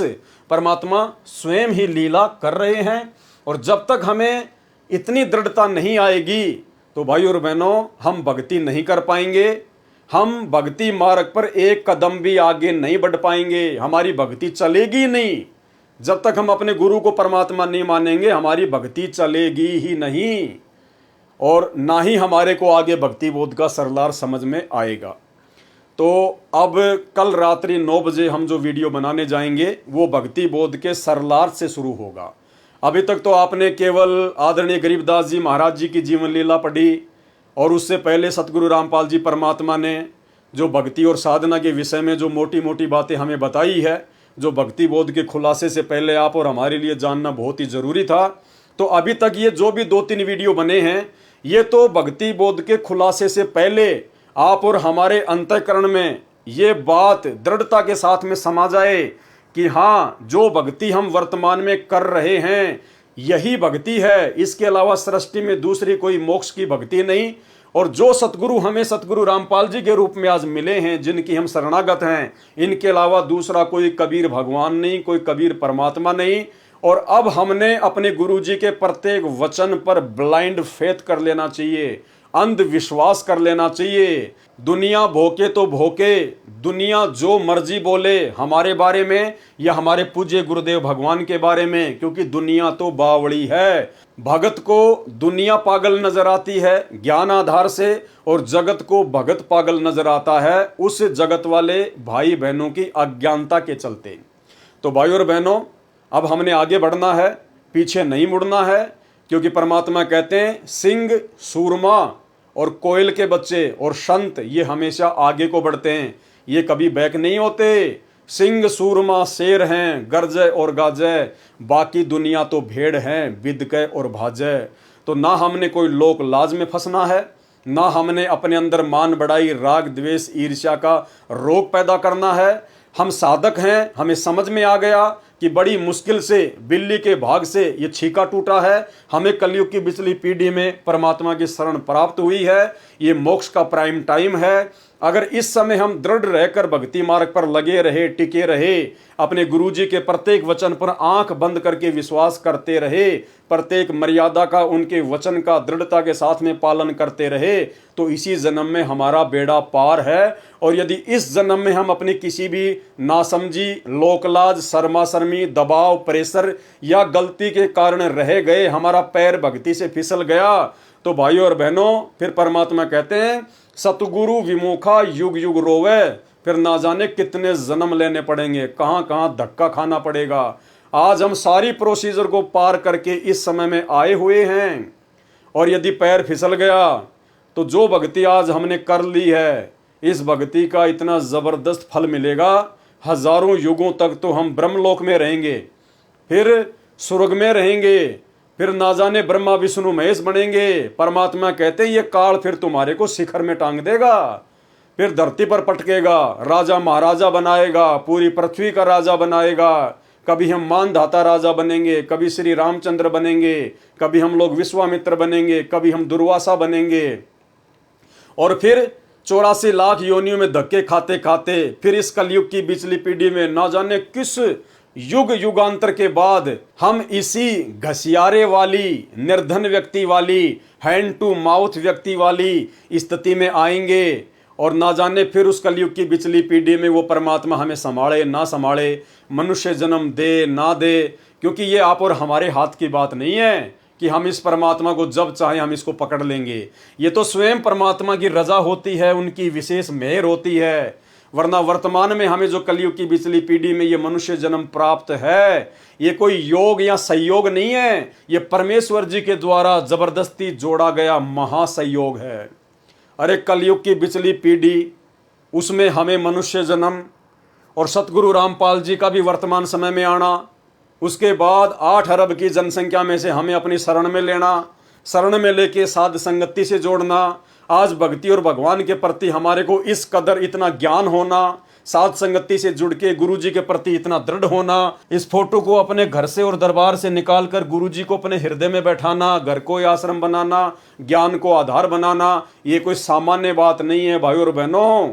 अब यदि पैर फिसल गया तो भैया फिर ना जाने कब संभालेगा परमात्मा। कल्प युग बीत जाएंगे, कल्प युग, कष्टों पे कष्ट।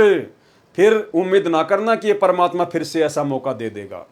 तो भाई और बहनों, भक्ति बोध के सरलार्थ के खुलासे के ऊपर आगे वीडियो बनाने से पहले ये बातें आप सभी भाई बहनों को जो परमेश्वर जी ने लिखी हुई हैं और दास को जो परमात्मा ने थोड़ी बहुत सद्बुद्धि बख्शी हुई है, हम सभी भाई बहन जो आपस में मिलकर साध संगति कर सके, मैं भी दृढ़ हो सकूं परमात्मा के भक्ति मार्ग पर, और आप भाई बहनों को भी परमेश्वर के विषय में उन्हीं के आशीर्वाद से 2-4 बातें बताकर आपको भी गुरुदेव भगवान के चरणों के प्रति समर्पित कर सकूं।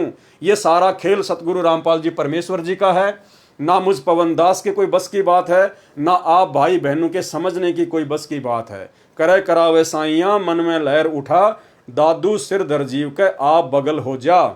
जिन आत्माओं को परमात्मा ने इसी कलयुग की बिचली पीढ़ी में इसी मनुष्य शरीर में पार करना होगा, उन्हीं आत्माओं के लिए परमात्मा इतना प्रयत्न स्वयं भी करता है। जैसा कि हिसार जेल में बैठ के भी परमात्मा को चैन नहीं है, 1-1 घंटे के सत्संग हमारे लिए भेज रहे हैं, और बाहर मुझ जैसे 2 कोटि के जीव को निमित्त बनाकर परमात्मा दिन रात किसी न किसी टॉपिक पर वीडियो बनवाते रहते हैं, ताकि हमारा संपर्क, हमारा तार भक्ति मार्ग से गुरुदेव भगवान के चरणों से जुड़ा रहे। तो भाई और बहनों, हाथ जोड़ के प्रार्थना है, और हम सभी भगत भाई बहन अपने परमपिता परमेश्वर जी से यही करबद्ध दंडवत होकर प्रार्थना करें कि परमेश्वर अब हमारी बिल्कुल भी ना चलने देना।